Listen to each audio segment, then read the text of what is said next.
Come on in my room.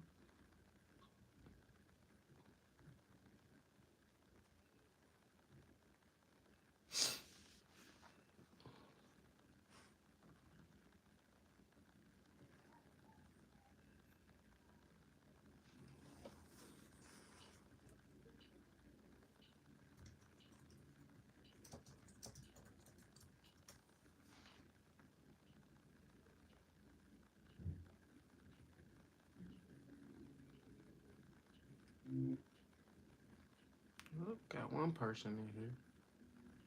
Hopefully we can get some more people coming in. Daddy! What the? Mommy wants you. Huh?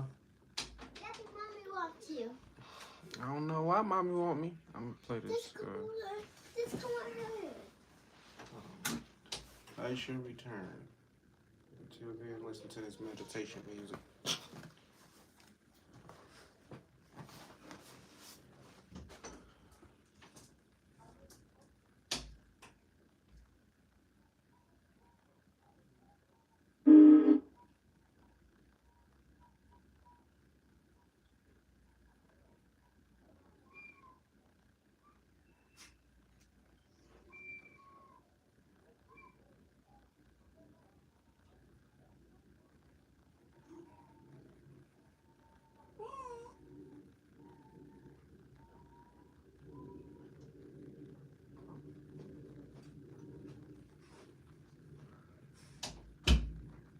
Back.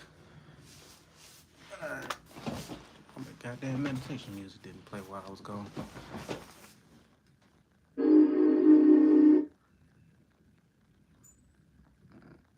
Today, as you can see the title, we listened to the book called Outwitting the Devil. It's by Napoleon Hill. He also wrote the book Think and Grow Rich. This is one of my favorite books. I know I say that a lot because it do really be. I got a lot of favorite books, so just give me a second as I pull it up. Well, I already got the book pulled up. Just waiting on some other stuff. Actually, we can play the book right now.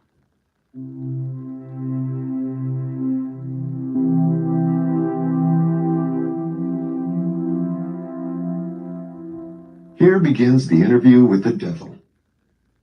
I have uncovered the secret code by which I can pick up your thoughts. I have come to ask you some very plain questions. I demand that you give me direct and truthful answers. Are you ready for the interview, Mr. Devil? Yes, I am. But you must address me with more respect. During this interview, you will address me as Your Majesty.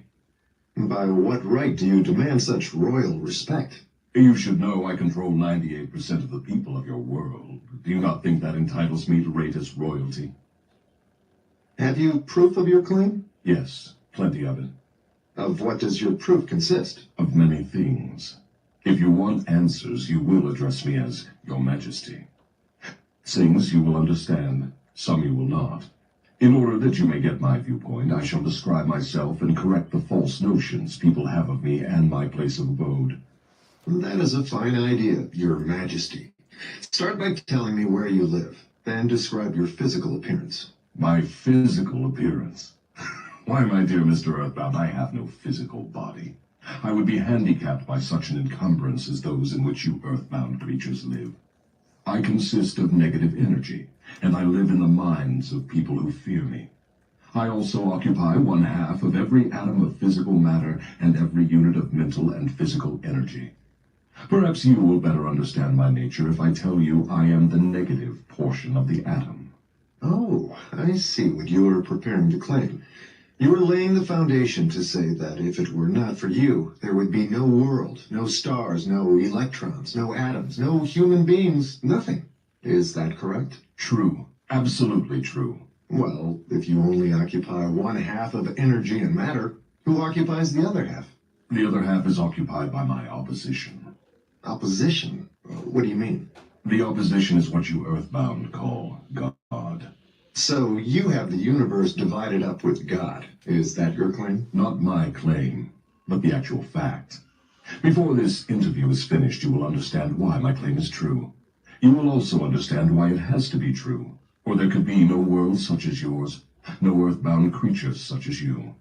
I am no beast with a forked tongue and a spiked tail. But you do control the minds of 98 out of every 100 people. You said so yourself. Who causes all the misery in this 98% devil-controlled world if you do not?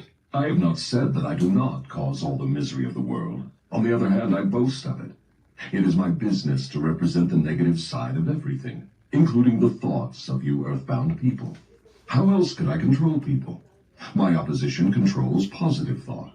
I control negative thought. How do you gain control of the minds of people? Oh, that is easy. I merely move in and occupy the unused space of the human brain. I sow the seeds of negative thought in the minds of people so I can occupy and control the space. You must have many tricks and devices by which you gain and hold control of the human mind. To be sure, I employ tricks and devices to control human thought. My devices are clever ones, too. Go ahead and describe your clever tricks, Your Majesty. One of my cleverest devices for mind control is fear. I plant the seed of fear in the minds of people, and as these seeds germinate and grow, through use, I control the space they occupy. The 6 most effective fears are the fear of poverty, criticism, ill health, loss of love, old age, and death. Which of these 6 fears serves you most often, Your Majesty? The first and the last, poverty and death. At one time or another during life, I tighten my grip on all people through one or both of these. I plant these fears in the minds of people so deftly that they believe them to be their own creation. I accomplish this end by making people believe I am standing just beyond the entrance gate of the next life, waiting to claim them after death for eternal punishment. Of course, I cannot punish anyone, except in that person's own mind, through some form of fear. But fear of the thing which does not exist is just as useful to me as fear of that which does exist. All forms of fear extend the space I occupy in the human mind. Your Majesty, will you explain how you gained this control over human beings? The story is too long to be told in a few words. It began over 1 million years ago when the first man began to think. Up to that time, I had control over all mankind, but enemies of mine discovered the power of positive thought, placed it in the minds of men, and then began a battle on my part to remain in control. So far, I have done quite well by myself, having lost only 2% of the people to the opposition. I take it from your answer that men who think are your enemies. Is that right? It is not right, but it is correct. Tell me something more about the world in which you live. I live wherever I choose. Time and space do not exist for me. I am a force best described to you as energy. My favorite physical dwelling place, as I have told you, is in the minds of the earthbound. I control a part of the brain space of every human being. The amount of space I occupy in each individual's mind depends upon how little and what sort of thinking that person does. As I have told you, I cannot entirely control any person who thinks. You speak of your opposition. Just what do you mean by that? My opponent controls all the positive forces of the world, such as love, faith, hope, and optimism. My opponent also controls the positive factors of all natural law throughout the universe, the forces which keep the Earth and the planets and all the stars balanced in their courses. But these forces are meek in comparison with those which operate in the human mind under my control. You see, I do not seek to control stars and planets. I prefer the control of human minds. Where did you acquire your power, and by what means do you add to it? I add to my power by appropriating the mind power of the earthbound as they come through the gate at the time of death. 98 out of every 100 who come back to my plane from the earth plane are taken over by me, and their mind power is added to my being. I get all who come over with any form of fear. You see, I am constantly at work, preparing the minds of people before death, so I can appropriate them when they come back to my plane. Will you tell me how you go about your job of preparing human minds so you can control them? I have countless ways of gaining control of human minds while they are still on the earth plane. My greatest weapon is poverty. I deliberately discourage people from accumulating material wealth, because poverty discourages men from thinking and makes them easy prey for me. My next best friend is ill health. An unhealthy body discourages thinking. Then I have countless thousands of workers on Earth who aid me in gaining control of human minds. I have these agents placed in every calling. They represent every race and creed, every religion. Who are your greatest enemies on Show Earth, this some Your real Majesty? knowledge. All who inspire people to think and act on their own initiative are my enemies. Such men as Socrates, Confucius, Voltaire, Emerson, Thomas Paine, and Abraham Lincoln. And you are not doing me any good either.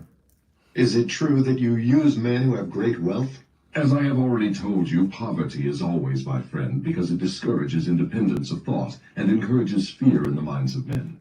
Some wealthy men serve my cause, while others do me great damage, depending on how the wealth is used. The great Rockefeller fortune, for example, is one of my worst enemies. That is interesting, Your Majesty. Will you tell me why you fear the Rockefeller fortune more than others? The Rockefeller money is being used to isolate and conquer diseases of the physical body in all parts of the world. Disease has always been one of my most effective weapons. The fear of ill health is second only to the fear of poverty. The Rockefeller money is uncovering new secrets of nature in 100 different directions, all of which are designed to help men take and keep possession of their own minds. It is encouraging new and better methods of feeding, clothing, and housing people. It is wiping out the slums in the large cities, the places where my favorite allies are found. It is financing campaigns for better government and helping to wipe out dishonesty in politics. It is helping to set higher standards in business practice and encouraging businessmen to conduct business by the golden rule. And that is not doing my cause any good. What about these boys and girls who are said to be on the road to hell? Are you in control of them? Well, I can answer that question only with yes and no.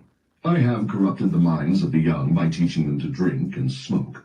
But they have me baffled through their tendency to think for themselves. You say you have corrupted the minds of the young people with liquor and cigarettes. I can understand how liquor might destroy the power of independent thought, but do not see what cigarettes have to do with helping your cause. You may not know it, but cigarettes break down the power of persistence. They destroy the power of endurance. They destroy the ability to concentrate. They deaden and undermine the imaginative faculty, and help in other ways to keep people from using their minds most effectively. Do you know I have millions of people, young and old of both sexes, who smoke 2 packages of cigarettes a day? That means I have millions of people who are gradually destroying their power of resistance. One day I shall add to their habit of cigarette smoking other thought-destroying habits, until I shall have gained control of their minds. Habits come in pairs, triplets, and quadruplets. Any habit which weakens one's willpower invites a flock of its relatives to move in and take possession of the mind. The cigarette habit not only lowers the power of resistance and discourages persistence, but it invites looseness in other human relationships. I never thought that cigarettes were a tool of destruction, Your Majesty, but your explanation throws a different light on the subject. How many converts to the habit do you now claim? I am proud of my record. Millions are now victims, and the number is increasing daily. Soon I shall have most of the world indulging in the habit. In thousands of families, I now have followers of the habit, including every member of the family. Very young boys and girls are beginning to take up the habit. They are learning how to smoke by observing their parents and older brothers and sisters. Which do you consider to be your greater tool for gaining control of human minds, cigarettes or liquor? Without, I would say cigarettes. Once I get a young person to join my 2-package-a-day club, I have no trouble in inducing that person to take on the habit of liquor, overindulgence of sex, and all other related habits which destroy independence of thought and action. Your Majesty, when I began this interview, I had you all wrong. I thought you were a fraud and a fake, but I see now that you are quite real and very powerful. Your apology is accepted, but you need not have bothered. Millions of people have questioned my power, and I got most of them at the gate as they came over. I ask no person to believe in me. I prefer that people fear me. I am no beggar. I take what I want by cleverness and force. Begging people to believe is the business of my opposition, not mine. Your Majesty will please pardon my rudeness, but I would not be able to look myself in the face again if I did not tell you, here and now, that you are the damnedest fiend ever to be turned loose on innocent people. I always had the wrong conception of you. I thought you were kind enough to let people alone while they were living, that you merely tortured their souls after death. Now I learn from your own brazen confession that you destroy their right to freedom of thought and cause them to go through a living hell on Earth. What do you have to say to that? I Motherfucker get what I happy want about by his job. exercising Shit. self-control. It is not so good for my own business, but I suggest you emulate me instead of criticizing me. You call yourself a thinker, and you are. Otherwise, you would never have forced this interview on me. But you will never be the sort of thinker that frightens me unless you gain and exercise greater control over your own emotions. Let us get away from personalities. I came here to learn more about you, not to discuss myself. Please go ahead and tell me of the many tricks you have devised for gaining control of the human mind. What is your most powerful weapon just now? That is a difficult question to answer. I have so many devices for entering human minds and controlling them that it is difficult to say which are the most powerful. Right at the moment, I am trying to bring about another world war. My friends here in Washington are helping me to involve America in the war. If I can start the world to killing on a wholesale basis, I shall be able to put into operation my favorite device for mind control. It is what you call mass fear. I used this device to bring about the other World War in 1914. I used it to bring about the economic depression in 1929.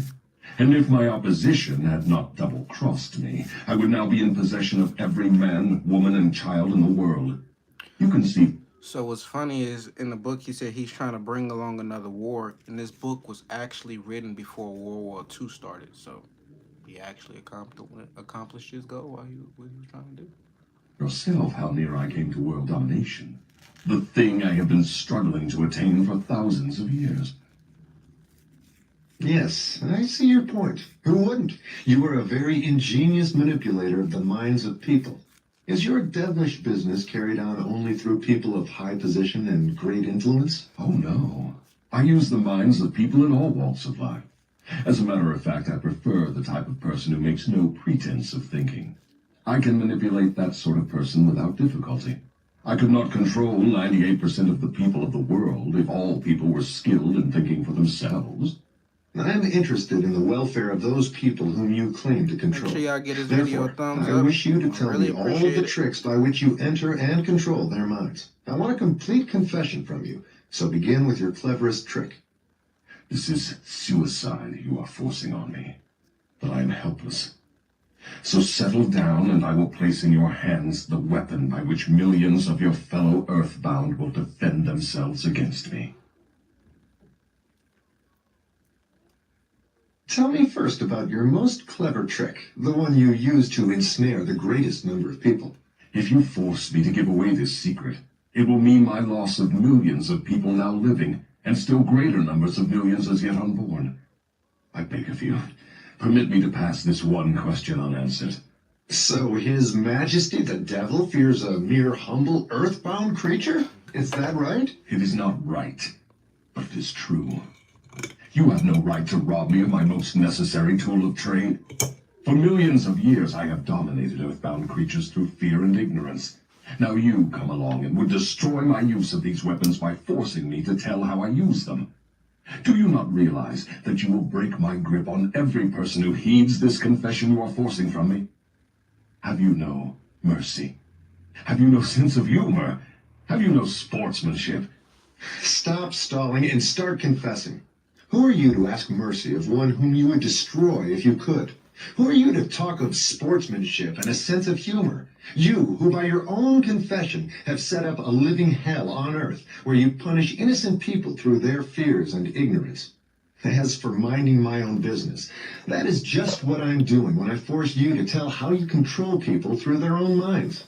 My business, if it can be called a business, is helping to unlock the doors of the self-made prisons in which men and women are confined because of the fears you have planted in their minds. My greatest weapon over human beings consists of two secret principles by which I gain control of their minds. I will speak first of the principle of habit, through which I silently enter the minds of people. By operating through this principle, I establish, I wish I could avoid using this word, the habit of drifting. When a person begins to drift on any subject, he is headed straight toward the gates of what you earthbound call hell. Describe all the ways in which you induce people to drift. Define the word and tell us exactly what you mean by it. I can best define the word drift by saying that people who think for themselves never drift, while those who do little or no thinking for themselves are drifters. A drifter is one who permits himself to be influenced and controlled by circumstances outside of his own mind. He would rather let me occupy his mind and do his thinking than go to the trouble of thinking for himself. A drifter is one who accepts whatever life throws in his way without making a protest or putting up a fight.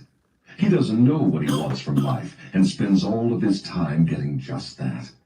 Yo, when the devil said he got 98% of the world, like 98% of the world don't know what the fuck they here for. They don't know what their mission is. They're drifting through life, just letting somebody else control their mind. Well, the devil.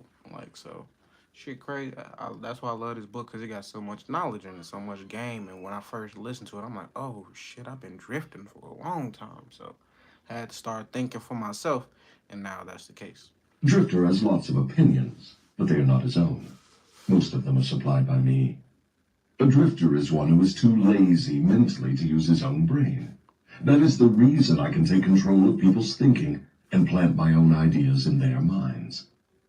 I think I understand what a drifter is. Tell me the exact habits of people by which you induce them to drift through life. Start by telling me when and how you first gained control of a person's mind. My control over the mind of a human being is obtained while the person is young. Sometimes I lay the foundation for my control of a mind before the owner of it is born, by manipulating the minds of that person's parents. Sometimes I go further back than this and prepare people for my control through what you earthbound call physical heredity. You see, therefore, I have two approaches to the mind of a person. Yes. Go on and describe these two doors by which you enter and control the minds of human beings. As I have stated, I help to bring people into your world with weak brains by giving to them before birth as many as possible of the weaknesses of their ancestors. You call this principle physical heredity. After people are born, I make use of what you earthbound call environment as a means of controlling them. This is where the principle of habit enters. The mind is nothing more than the sum total of one's habits. One by one, I enter the mind and establish habits, which lead finally to my absolute domination of the mind. Tell me of the most common habits by which you control the minds of people. That is one of my cleverest tricks. I enter the minds of people through thoughts which they believe to be their own. Those most useful to me are fear, superstition, avarice, greed, lust, revenge, anger, vanity, and plain laziness. Through one or more of these, I can enter any mind at any age. But I get my best results when I take charge of a mind while it is young, before its owner has learned how to close any of these 9 doors. Then I can set up habits which keep the doors ajar forever. I'm catching on to your methods. Now, let us go back to the habit of drifting. Tell us all about that habit, since you say it is your cleverest trick in controlling the minds. As I said before, I start people drifting during their youth. I induce them to drift through school without knowing what occupation they wish to follow in life. Here I catch the majority of people. Habits are related. Drift in one direction and soon you will be drifting in all directions. I also use environmental habits to give me a definite grip on my victims. I see. You make it your business to train children in the habit of drifting by inducing them to go through school without aim or purpose. Now, tell me of some of your other tricks with which you cause people to become drifters. Tell me all your My tricks. second best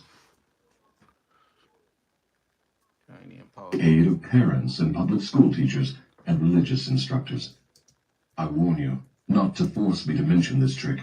Do not disclose this trick. If you do so, you will be hated by my co-workers who help me use this trick. If you publish this confession in book form, your book will be barred from the public schools. It will be blacklisted by most of the religious leaders. It will be hidden from children by many parents. The newspapers will not dare to give reviews of your book. Millions of people will hate you for writing the book. In fact, no one will like you or your book except those who think, and you know how very few there are of this sort. My advice to you is to let me skip the description of my second best trick. So, for my own good, you wish to withhold the description of your second best trick. No one will like my book except those who think, eh? Very well. Go ahead and answer. You'll regret this, Mr. Earthbound, but the joke is on you. By this mistake of yours, you will divert attention from me to yourself. My co-workers, of whom there are millions, will forget about me and hate you for uncovering my methods. Never mind about me. Tell me all about this second best trick of yours with which you induce people to drift with you to hell. Devil trying to My get him second off best trick the is off not his second at game. all. It is first. It is first because without it, I never could gain control of the minds of the youths. Parents, school teachers, religious instructors, and many other adults unknowingly serve my purpose by helping me to destroy in children the habit of thinking for themselves. They go about their work in various ways, never suspecting what they are doing to the minds of children or the real cause of the children's mistakes. I can hardly believe you, Your Majesty. I've always believed that children's best friends were those closest to them, their parents, their school teachers, and their religious instructors. Where would children go for dependable guidance if not to those who have charge of them? That is where my cleverness comes in. There is the exact explanation of how I control 98% of the people of the world. I take possession of people during their youth, before they come into possession of their own minds, by using those who are in charge of them. I especially need the help of those who give children their religious instruction, because it is here that I break down independent thought and start people on the habit of drifting, by confusing their minds with unprovable ideas concerning a world of which they know nothing. It is here also that I plant in the minds of children the greatest of all fears, the fear of hell. I understand that it is easy for you to frighten children with threats of hell. Make them... See, the devil uses parents, like teachers, religious, by like embedding like hell. The devil is real. Like once you instill that fear in a child, like you already setting them on the wrong path. And it's not our parents' fault. Like shit, they was taught by their parents and so forth and so on. So shit, this book is very powerful if you really listen to it. Like you gonna learn something. You gonna learn a lot, not just something. For you and your hell after they grow up and learn to think for themselves. Children grow up, but they do not always learn to think for themselves. Once I capture the mind of a child through fear, I weaken that child's ability to reason and to think for himself, and that weakness goes with the child all through life. Is that not taking unfair advantage of a human being by contaminating his mind before he comes into full possession of it? Everything is fair that I can use to further my ends. I have no foolish limitations of right and wrong. Might is right with me. I use every known human weakness to gain and keep control of the human mind. I understand your devilish nature. Now, let us get back to further discussion of your methods of inducing people to drift to hell here on Earth. From your confession, I see that you take charge of children while their minds are young and pliable. Tell me more of how you use parents, teachers, and religious leaders to ensnare people into drifting. One of my favorite tricks is to coordinate the efforts of parents and religious instructors, so they work together in helping me to destroy the children's power to think for themselves. I use many religious instructors to undermine the courage and power of independent thought of children by teaching them to fear me. But I use parents to aid the religious leaders in this great work of mine. How do parents help religious leaders destroy their children's power to think for themselves? I never heard of such a monstrosity. I accomplish this through a very clever trick. I cause the parents to teach their children to believe as the parents do in connection with religion, politics, marriage, and other important subjects. In this way, as you can see, when I gain control of the mind of a person, I can easily perpetuate the control by causing that person to help me fasten it upon the minds of his offspring. In what other ways do you use parents to convert children into drifters? I cause children to become drifters by following the example of their parents, most of whom I have already taken over and bound eternally to my cause. In some parts of the world, I gain mastery over children's minds and subdue their willpower in exactly the same way that men break and subdue animals of lower intelligence. It makes no difference to me how a child's will is subdued, as long as it fears something. I will enter its mind through that fear and limit the child's power to think independently. It seems that you go out of your way to keep people from thinking. Yes, accurate thought is death to me. I cannot exist in the minds of those who think accurately. I do not mind people thinking, as long as they think in terms of fear, discouragement, hopelessness, and destructiveness. When they begin to think in constructive terms of faith, courage, hope, and definiteness of purpose, they immediately become allies of my opposition and are therefore lost to me. I'm beginning to understand how you gain control of the minds of children through the help of their parents and religious instructors, but I do not see how the school teachers help you in this damnable work. School teachers help me gain control of the minds of children, not so much by what they teach the children, as because of what they do not teach them.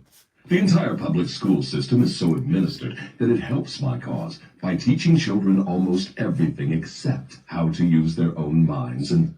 Right there, motherfucking school do not teach kids how to use their own mind. They teach the kids to conform. If you read the book 1984, or if you've seen that movie or that book is about the world conforming to elites or whatever society is planned.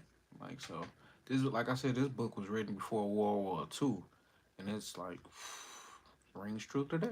Like, Napoleon Hill was, you could tell he was spiritually like gifted. He had a bunch of knowledge and shit. He was a powerful man. Independently. I live in fear that someday some courageous person will reverse the present system of school teaching and deal my cause a death blow by allowing the students to become the instructors, using those who now serve as teachers only as guides to help the children establish ways and means of developing their own minds from Come up within. with that. The When kids that need to time be comes, teaching. the school teachers will no longer belong to my staff. I was under the impression that the purpose of all schooling was to help children to think.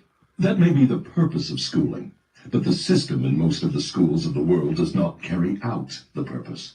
School children are taught not to develop and use their own minds, but to adopt and use the thoughts of others. This sort of schooling destroys the capacity for independent thought, except in a few rare cases where the children rely so definitely upon their own willpower that they refuse to allow others to do their thinking. Accurate thought is That the was me. business of my That was them type opposition, of people. not mine. What relationship, if any, has your opposition with the homes, the churches, and the schools? Your reply to this question should be interesting. Here is where I make use of some more of my clever tricks. I cause it to appear that everything done by the parents, the school teachers, and the religious instructors is being done by my opposition. This diverts attention from me, while I manipulate the minds of the young. When religious instructors try to teach children the virtues of my opposition, they generally do so by frightening them with my name. That is all I ask of them. I kindle the flame of fear into proportions which destroy the child's power to think accurately. In the public schools, the teachers further my cause by keeping the children so busy cramming non-essential information into their minds, they have no opportunity to think accurately or to analyze correctly the things their instructors teach them. Do you claim for your cause all those who are bound by the habit of drifting? No. Drifting is only one of my tricks through which I take over the power of independent thought. Before a drifter becomes my permanent property, I must lead him on and ensnare him with another trick. I will tell you about this other trick after I finish describing my methods of converting people into drifters. Do you mean you have a method by which you can cause people to drift so far away from self-determination that they can never save themselves? Yes, a definite method, and it is so effective it never fails. Do I understand you to claim your method is so powerful your opposition cannot reclaim those whom you have permanently ensnared through drifting? I claim just that. Do you think I would control so many people if my opposition could prevent me? Nothing can stop me from controlling people except people themselves. Nothing can stop me except the power of accurate thought.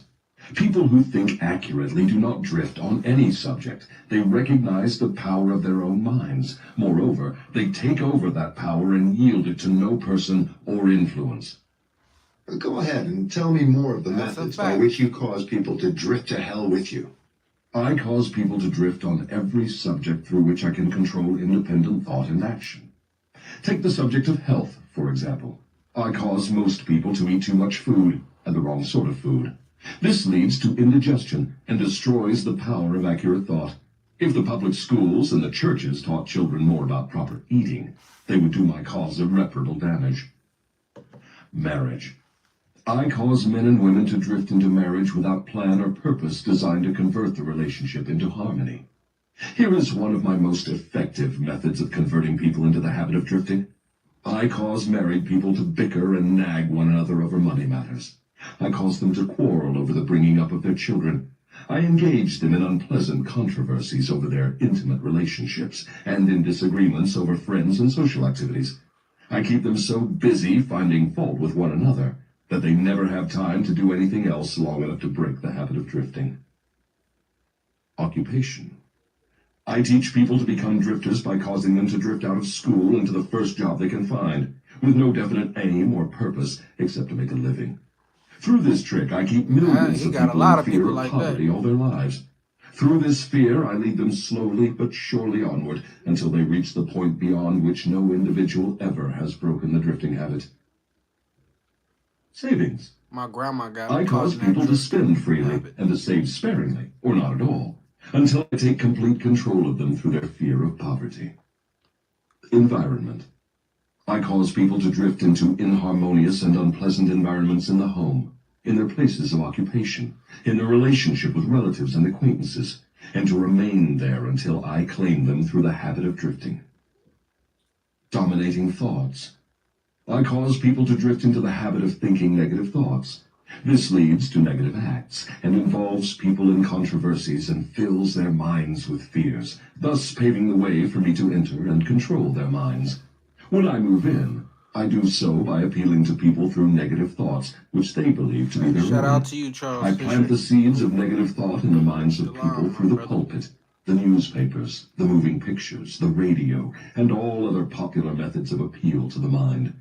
I cause people to allow me to do their thinking for them because they are too lazy and too indifferent to think for What themselves. books to recommend reading? I conclude from what you say that So drifting this and is a great book. procrastination And are the if you same. got some Is books, that true? Yes, if that is y'all got correct. books y'all want to recommend to listen to on the channel, then like shit, recommend those books.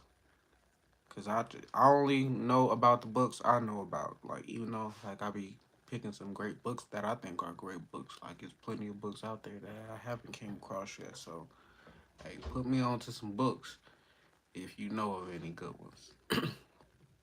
And they don't have to be just like black books like empowering black people like shit. I know who I am, so I don't need to learn my history. Actually, Charles Fisher, we that was one of the first books we did on the book club was Think and Grow Rich. We didn't finish it, but like we did like three. I got three lives. I got a few lives talking about Think and Grow Rich because that's one of my favorite books of all time. That's the one that really changed my life. So if you read Think and Grow Rich, hey, you if you're not a rich man already, pretty sure you will be. Any habit which causes one to procrastinate, to put off reaching a definite decision, leads to the habit of drifting. Is man the only creature who drifts? Yes, all other creatures move in response to definite laws of nature. Man alone defies nature's laws and drifts what he wills. Everything outside the minds of men is controlled by my opposition, by laws so definite that drifting is impossible. I control the minds of men solely because of their habit of drifting, which is only another way of saying that I control the minds of men only because they neglect or refuse to control and use their own minds. This is getting to be pretty deep stuff for a mere human being. I know Let's get back to the I know who discussion of Dr. something. Clyde Anderson is, but I haven't read that book. So, like, hey, I definitely tap into that book. We can definitely listen to that any day. He got a few books I want to listen to. Like, so, like I said, the more books y'all recommend, hey, shit, the more books that's for this channel. That keep the content going. Keep me on here every night just listening to a new book or not. If we listen to a book that's probably 9 hours long, then it's gonna take a couple of days. But overall, listening to books every day builds up your wisdom, knowledge, self. Like it gives you ideas, uh, different things. It can. It's like working your brain out, working your mind out. Well, some people just go to the gym and work their body out, but they never read a book or nothing. So they be having it backwards. I gotta. I don't work out at the gym at all. I just work out my mind. So I need to go to the gym. Some people go to the gym all the time but don't read. I read all the time, but I don't go to the gym. The mysterious reishi mushroom. That's a book. Less abstract. Please tell me how this drifting habit affects people. If that's a book, I'll check that out. But if that's some mushrooms, I'll try that too. Shit, I fuck with the mushrooms. Heavy. In the everyday walks of life, and tell me in terms the average person can understand.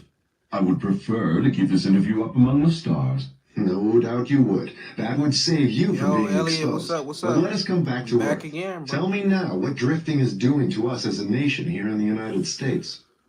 Frankly, I may as well tell you that I hate figured the it was a United book. States as only the devil can hate. That is interesting. What is the cause of this hatred? The cause Make was sure y'all born get on this July video a 4, thumbs up if y'all new to the 1776, chat. when To 56 the men live. signed a document which destroyed my chances of controlling the nation. You know that document as the Declaration of Independence.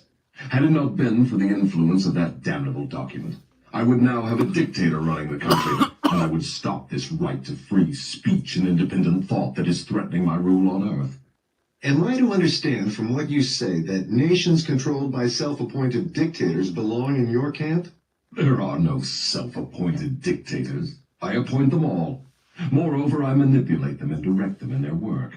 Nations run by my dictators know what they want and take it by force. Look what I have done through Magic Words is Mussolini in definitely a Italy. good read. Look what I am doing I through read that a Hitler few in times. Germany. Look what I am doing through Stalin in Russia. But that is a book that we can add to the live too. Like that's a powerful book. So y'all recommended some great books. I ain't read all of them, but the ones y'all did recommend, I have. Those are like powerful books. My dictators run those nations for me because the people have been subdued through the habit of drifting. My dictators do no drifting. That is why they rule for me the millions of people under their control. What would happen if Mussolini, Stalin, and Hitler turned traitors and disavowed you and your rule? That will not happen because I have them too well bribed. They talk I am about paying each Hitler of them with a sop of his own before vanity. Hitler gets like offs himself, before the war starts. This book is talking about Hitler, and then you see how that happened, like how that war went. Making him believe he is acting on his own account. That is another trick of mine. Let us come back to the United States and learn something of what you are doing to convert people into the habit of drifting. Right now, I am paving the way for a dictatorship by sowing the seeds of fear and uncertainty in the minds of the people. Through whom are you carrying on your work? Mainly through the president. I am destroying his influence with the people by causing him to drift on the question of a working agreement between employers and their employees. If I can induce him to drift for another year, he will be so thoroughly discredited I can hand over the country to a dictator. If the president continues to drift, I will paralyze personal freedom in the United States, just as I destroyed it in Spain, Motherfucking Italy, Joe Biden Germany, and drifting England. and shit. What you say leads me to the conclusion that drifting is a weakness which inevitably ends in failure, whether among individuals or nations. Is that your claim? Drifting is the most common cause of failure in every walk of life. I can control anyone whom I can induce to form the habit of drifting on any subject. The reason for this is twofold. First, the drifter is just so much putty in my hands, to be molded into whatever pattern I choose, because drifting destroys the power of individual initiative.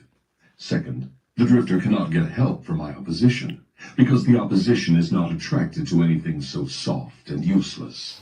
Is that why a few people are Do wealthy? you hear that? God is not attracted to anything real niggas and not just black people. But if you on your journey, you know who you are. You focus and like not getting distracted by the devil, negativity, none of that. You control your mind. Like that's who he considers his enemy. Like the devil considers his enemy. Somebody who think for themselves. People who be drifting, that's 98% of the world basically. Don't know why they here. Just working a 9 to 5, trying to pay bills, thinking nothing but negativity, living nothing but negativity, watching nothing but negativity. So guess what they gonna manifest? Negativity. While the majority of people are poor? That Come on, is take us on your exactly the journey. Is reason. that a book? Poverty, like physical illness, is a contagious disease. You find it always among the drifters, never among those who know what they want and are determined to get just that. Check that out too. It may mean something to you when I call your attention to the fact that the non-drifters, whom I do not control, and those who possess most of the wealth of the world, happen to be the same people. I have always understood that money was the root of all evil, that the poor and the meek would inherit heaven, while the wealthy would It's pass not a into your book yet. hands. Hey, What have you to say get to on that it. claim? Get on it. Men who know how to get the material things of life generally know how to keep out Sound of like the a hands book of I the read, devil as though. well. The ability to acquire things is contagious. Drifters acquire nothing except that which no one else wants. If more people had definite aims and stronger desires for material and spiritual riches, I would have fewer victims. I assume from what you say that you do not claim fellowship with the industrial leaders. Evidently, they are not friends of yours? Friends of mine. I'll tell you what sort of friends of mine they are. They have belted the entire country with Books good and roads, Kabbalah. thus bringing into close communion the people of both city and country. That was one I wanted to read the Kabbalah next. I wanted the three initiates. That was gonna be after this one. Like so, that was the only one that I had in mind though. Like so, I don't know about no other ones. They have converted ores into steel, with which they have built the skeletons of great skyscrapers. They have harnessed electrical power and converted it into 1,000 uses, all designed to give man time to think. They have provided through the automobile personal transportation to the humblest citizen, thus giving to everyone the freedom Be of the next travel. one.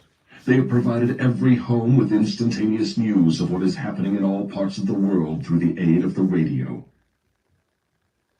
They have reared libraries in every city, town, and hamlet, and have filled them with books, giving to all who read a complete outline of the most useful knowledge mankind has gathered from his experiences.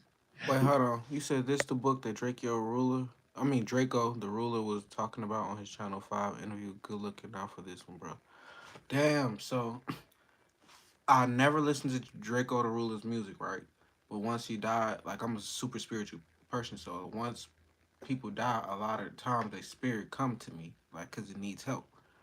Like, so I've been seeing Draco the Ruler repeatedly, but I'm like, I don't want to be one of the people who just hop on his music once he passes away. Like, I don't want to be that guy.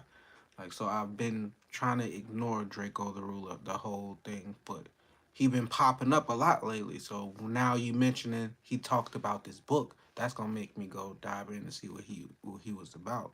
Cause you know it's funny, I just came from Hollywood probably last week on Tuesday, and like I smoked some of his Distinct Team's weed, and I fuck with it. It was called Ethereum, ETH. That's what it was called, but I know it means Ethereum.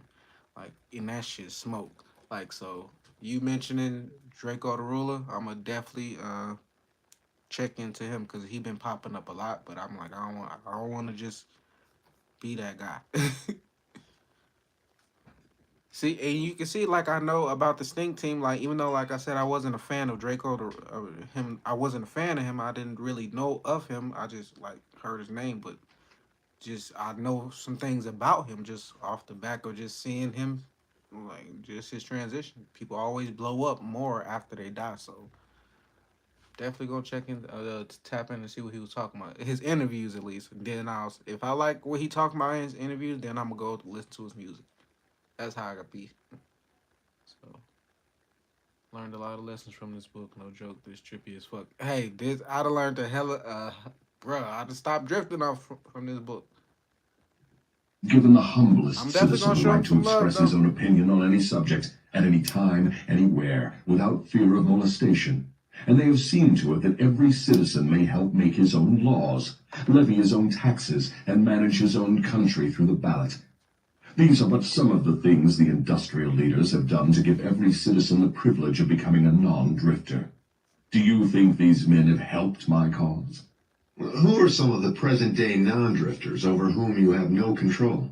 I have control over no non-drifter, present or past. I control the weak, not those who think for themselves. Go ahead and describe the typical drifter.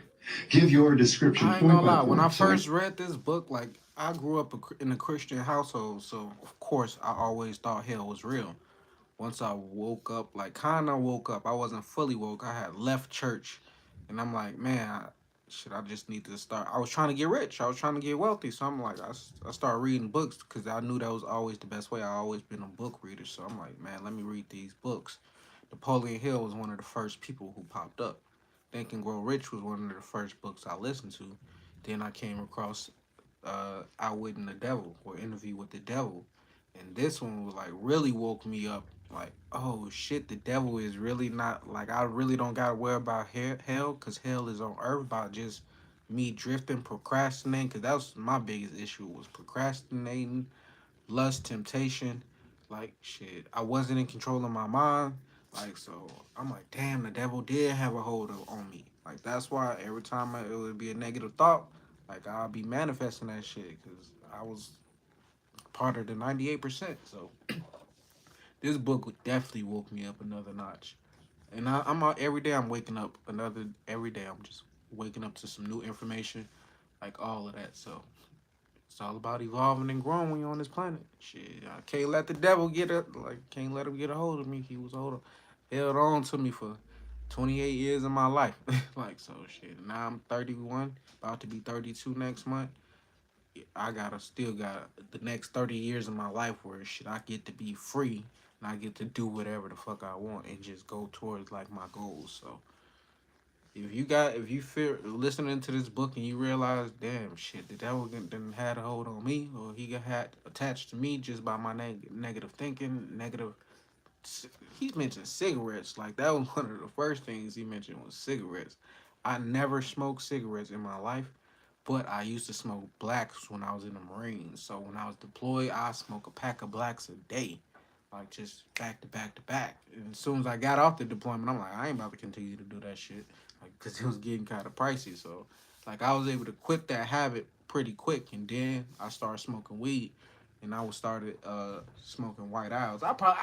Man, I bought some white owls today. I told myself I wasn't gonna smoke no more white owls, but sometimes I gotta fucking get them because the fucking store had ran out of the big packs of the King Palm. So like shit, I just had to get some more White Owls. But this is not this one. Actually, this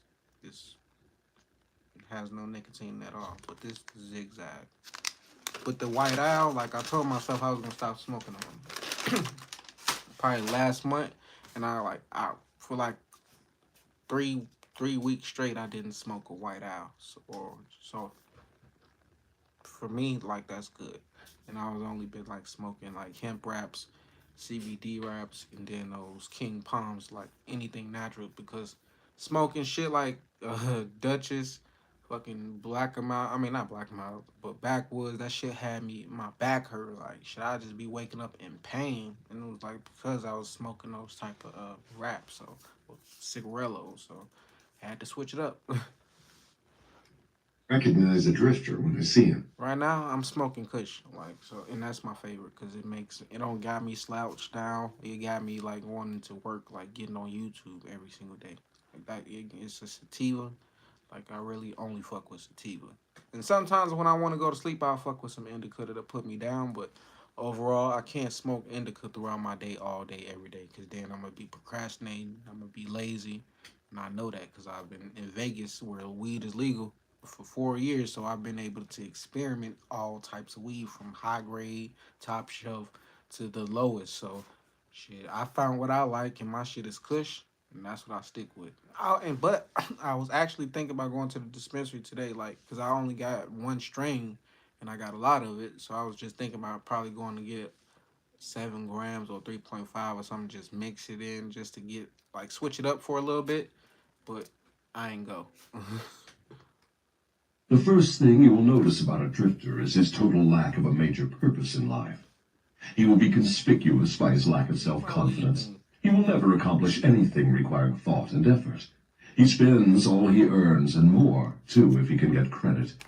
He will be sick or ailing from some real or imaginary cause, and calling to high heaven if he suffers the least physical pain. He will have little or no imagination. He will lack enthusiasm and initiative to begin anything he is not forced to undertake, and he will plainly express his weakness by taking the line of least resistance whenever he can do so. He will be ill-tempered and lacking in control over his emotions.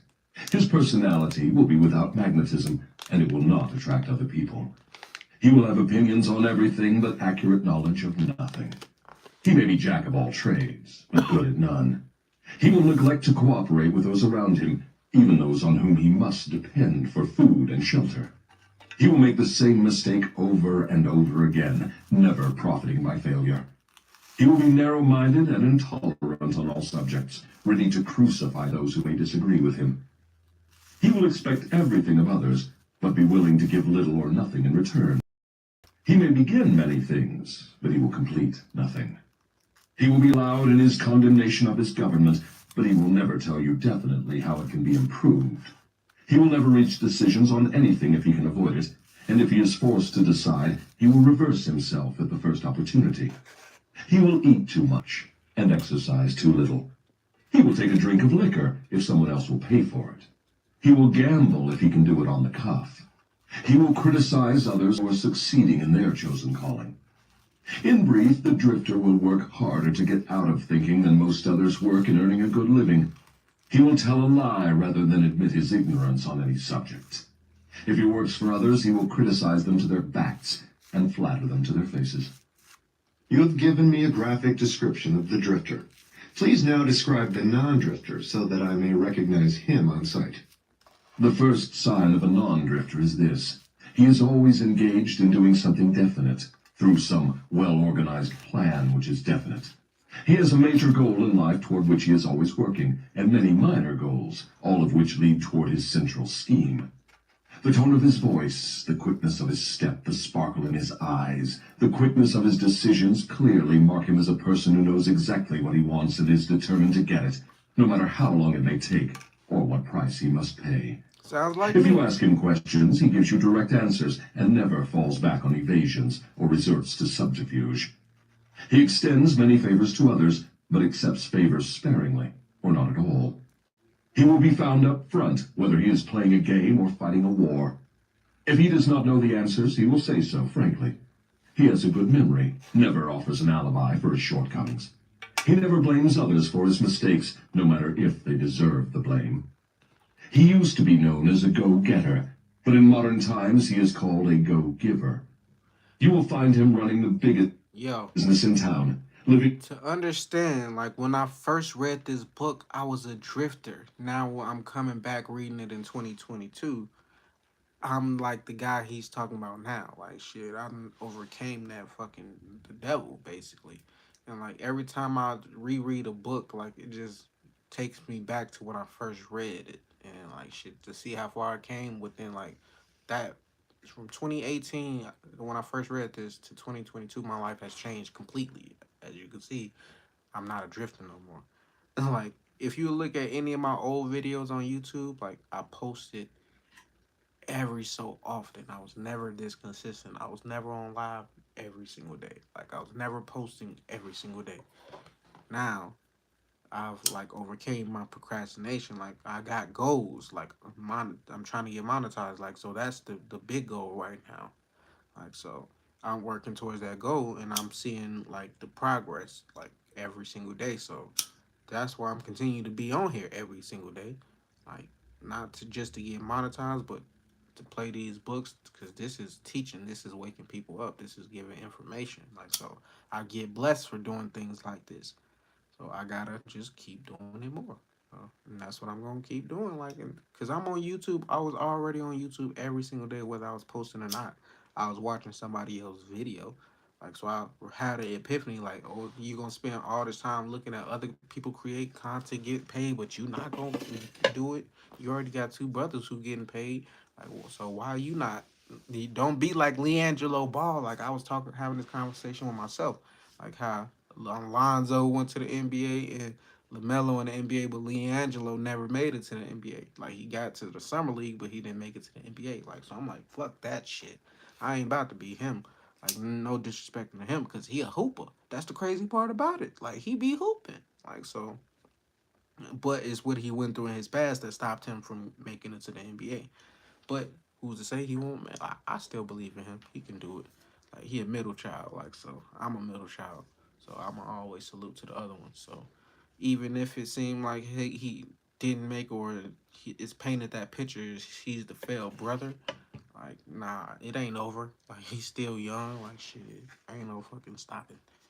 Like, even though I ain't get monetized in 2017 or 2016 or 2015 like my brothers and them, like, it's not too late. 2022. Yeah, I'm a couple years behind, but it's never too late. I'm still young, still healthy.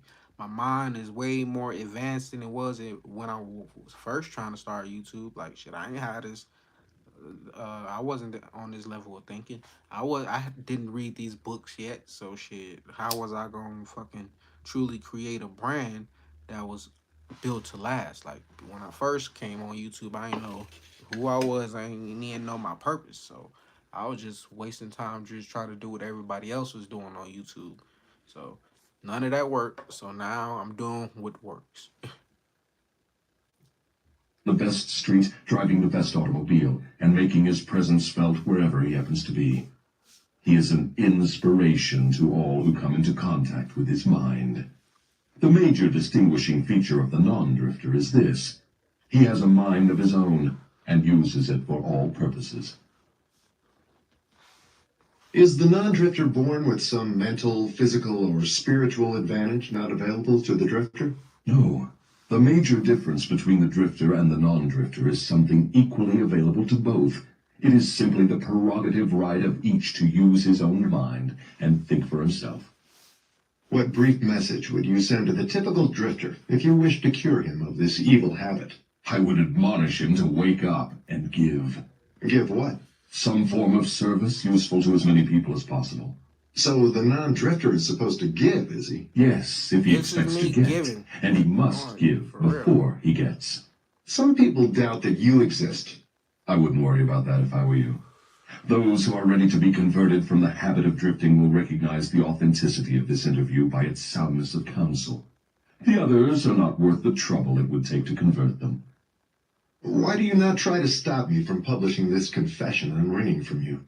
Because that would be the surest of all ways to guarantee you will publish it. I have a better plan than trying to suppress publication of my confession. I will urge you to go ahead with the publication, then sit back and watch you suffer when some of my faithful drifters begin to make things hot for you. I will not need to deny your See, I story. wonder what Napoleon follow- Hill went through when he released this book, because it released a lot of fucking information. Like, but it wasn't as popular as Think and Grow Rich. That's the thing. Like this book, you wouldn't have heard of it if you wasn't a real Napoleon Hill fan. Like so, this book is really not as famous as Think and Grow Rich. Think and Grow Rich probably sold over like 10 million copies, like since it been released, published. And this one, I don't know how many copies it didn't sold. I'm pretty sure it wasn't that much though. But it's just as powerful as Think and Grow Rich though. So will do that for me. See if they don't. If this confession of yours stopped right here, your statement would be sound. But fortunately for millions of your victims who will gain their release because of your confession, this interview will continue until you have supplied me with the weapon by which you will eventually be restrained from domination of people through their fears and superstitions. Remember, Your Majesty, your confession has just begun. After I wring from you a description of the... Who is Napoleon Hill? He was a... best way I can explain him. He's born in the 1800s. White guy. He's not black, white. But he worked for the richest man in the world at one point in time for free. And for like 20 years, like he didn't get paid not $1 working for the richest man in the world. But his job was to interview all the richest people in the world and see how did they create their success, because at the time this was when like motherfuckers wasn't getting like inheritance, like they had to create their own shit. So everybody he talked to, whether it was white or black, like they created something for themselves. So over time, like he created his own legacy by working for free. So hey, he created this book. That's the best way I can explain him. He got a bunch of information, bunch of books. Like shit. He definitely one of the greatest. methods by which you control people. I will force you also to give the formula by which your control can be broken at will. It is true I shall not remain here long enough to defeat you, but the published word I leave behind me will be deathless because it will consist of truth. You fear the opposition of no individual because you know it will be short, but you do fear truth.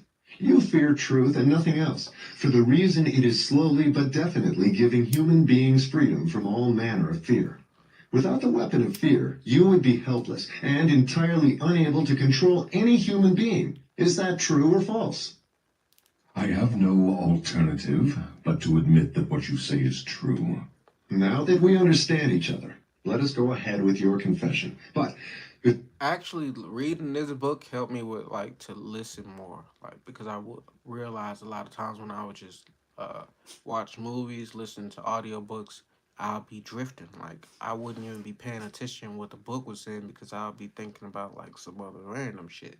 So like learning that I was adrift at first made me buckle down on like really paying attention and being in the moment. Like so I learned a lot about from this old white guy from like the early 1900s. Like he made a big impact on me. Like, him and Earl Nightingale. Like so, shout out to them. we continue. I may as well take time out to do a little boasting on my own account, now that you have had your fling at it. I will confine myself to one question, the answer to which will give me all the satisfaction I want. Is it not true that you control only the minds of those who have allowed the drifting habit to be fixed upon them? Yes, that is true. I have already admitted this truth in a dozen or more different ways. Why do you tantalize me by repeating the question? There is power in repetition. I'm forcing Tell you me to that. repeat the highlights of your confession in as many different ways as possible, so your victims may check this interview and determine its soundness by their own experiences with you. That is one of my little tricks. Do you approve of my method? You couldn't be setting a trap for me for the purpose of doing some more boasting, could you? I am asking the questions and you are doing the answering. Go ahead now and confess why you are powerless to stop me from forcing this confession. This book taught me the power of asking questions, like real questions, not just like vague questions, like or not just asking questions, but being very direct in everything that I say. Like so, like I said, this dude old as hell, or 1900s, like, but yet still impacting shit. I mean, 100 years later, like so. That's what I want to be able to create for myself. And of course, I need to put it in book form because books, as you can see, last forever. Like so, ain't no telling how long this YouTube gonna last. Like, is these videos gonna be able to last 100 years down the road, down the line? Like so, hope so. So my kids and grandkids be able to come, and not just them, but shit, the world. Like, cause I know I'm speaking truth, nothing but the truth. So it's gonna be able to last. So You. I want your confession sophisticated for teacher, aid and you know, comfort to like that. victims of yours Hey, whom shout I out to you intend for to coming release through. from your control the Sophisticated moment teacher. they read your confession. I am powerless to influence or control you because you have found the secret approach to my kingdom. You know that I exist only in the minds of people who have fears. You know that I control only the drifters who neglect to use their own minds. You know that my hell is here on Earth and not in the world that comes after death. And you know also that drifters supply all the fire I use in my hell. You know that I am a principle or form of energy which expresses the negative side of matter and energy, and that I am not a person with a forked tongue and a spiked tail. You have become my master because you have mastered all your fears. Lastly, you know that you can release all of my earthbound victims whom you contact, and this definite knowledge is the blow with which you will deal me the greatest damage. I cannot control you because you have discovered your own mind, and you have taken charge of it. There now, Mr. Take Earthbound, charge of that your fucking confession should mind. feed your vanity to the That's what bursting I point. learned. That last dart was unnecessary. Knowledge of the sort I have used to master you does not contaminate itself with vulgar indulgence and vanity. Truth is the one and only thing in the world that can stand ridicule. Now let us continue with your confession. What is wrong with the principle of flattery? You use it, do you not? Do I use it? Man alive, flattery is one of my most useful weapons. With this deadly instrument, I slay the big ones and the little ones. Your admission interests me. Go ahead now and tell me how you make use of flattery. I make use of it in so many ways it is difficult to know where to begin. I warn you, before I answer in detail, that publishing my answers will bring down an avalanche of ridicule on your head for bringing up the question. I'll take the responsibility. Proceed. Well, I may as well here admit that you have stumbled onto the major secret of how I convert people to the habit of drifting. That is a startling admission. Go ahead with your confession and stick strictly to this subject of flattery. No more side remarks and no more facetiousness for the present. Tell me all about your use of flattery in gaining control over people. Flattery is a bait of incomparable value to all who wish to gain control over others. It has powerful pulling qualities because it operates through two of the most common human weaknesses, vanity and egotism. There is a certain amount of vanity and egotism in everyone. In some people, these qualities are so pronounced, they literally serve as a rope by which one may be bound. The best of all Y'all ropes haven't is subscribed to the flattery. channel? Hit that subscribe Flattery is the button. I chief really bait appreciate through it. which men seduce women. Sometimes, in fact, frequently, women use the same bait to gain control of men, Nothing to press especially that men who button. cannot be mastered through sex appeal. I teach its use to both men and women. Flattery is the chief bait with which my agents weave their way into the confidence of people from whom they procure information needed to carry on warfare. Wherever anyone stops to feed his vanity on flattery, I move in and begin to build another drifter. Non-drifters are not easily flattered. I inspire people to use flattery in every human relationship where its use is possible, because those who are influenced by it become easy victims of the drifting habit. Can you control anyone who is amenable to flattery? Very easily. As I have already told you, flattery is of major importance in alluring people into the habit of drifting. At what age are people most susceptible to flattery? Age has nothing to do with one's susceptibility to flattery. People respond to it in one way or another from the time they become conscious of their own existence until they die. I can tell y'all really Through fuck what with this motive book. can women Like, be most easily flattered? Their we only vanity. Tell been a here over woman an she hour. is It's already pretty or that 20 she likes. wears clothes well. That shows What a lot motive is about most the effective book. in harpooning men? Egotism, with a capital E. Tell a man he has a strong Herculean body or that he is a great business tycoon, and he will purr like a cat and Press that smile like like an if you really opossum. like this video. After that, Like I you said, know it's what nothing to happens. like that button. Are all men Hit like that that? button. Oh no. That's it, like 2 that. out of every 100 Nothing to have hit their that button. egotism so thoroughly under control that even an expert flatterer couldn't get under their skins with a double-edged butcher knife. How does a cunning woman apply her art of flattery in attracting men? Great heavens, man, do I have to draw a picture of her method for you? Have you no imagination? Oh, yes, I have imagination enough, Your Majesty. But I'm thinking of the poor dupes of the world who need to understand the exact Your technique with face which look they may dirty be as flattered hell. I don't into know the what habit you of got. drifting. What you got on Go your on face? and tell us how a woman can harpoon rich and Gone, presumably I'm smart smoking. men. Bye-bye. This is a devilish trick to play on women. I'm But since you demand the information, bye-bye. I am helpless to I'll be withhold gone. it. She gonna come back on.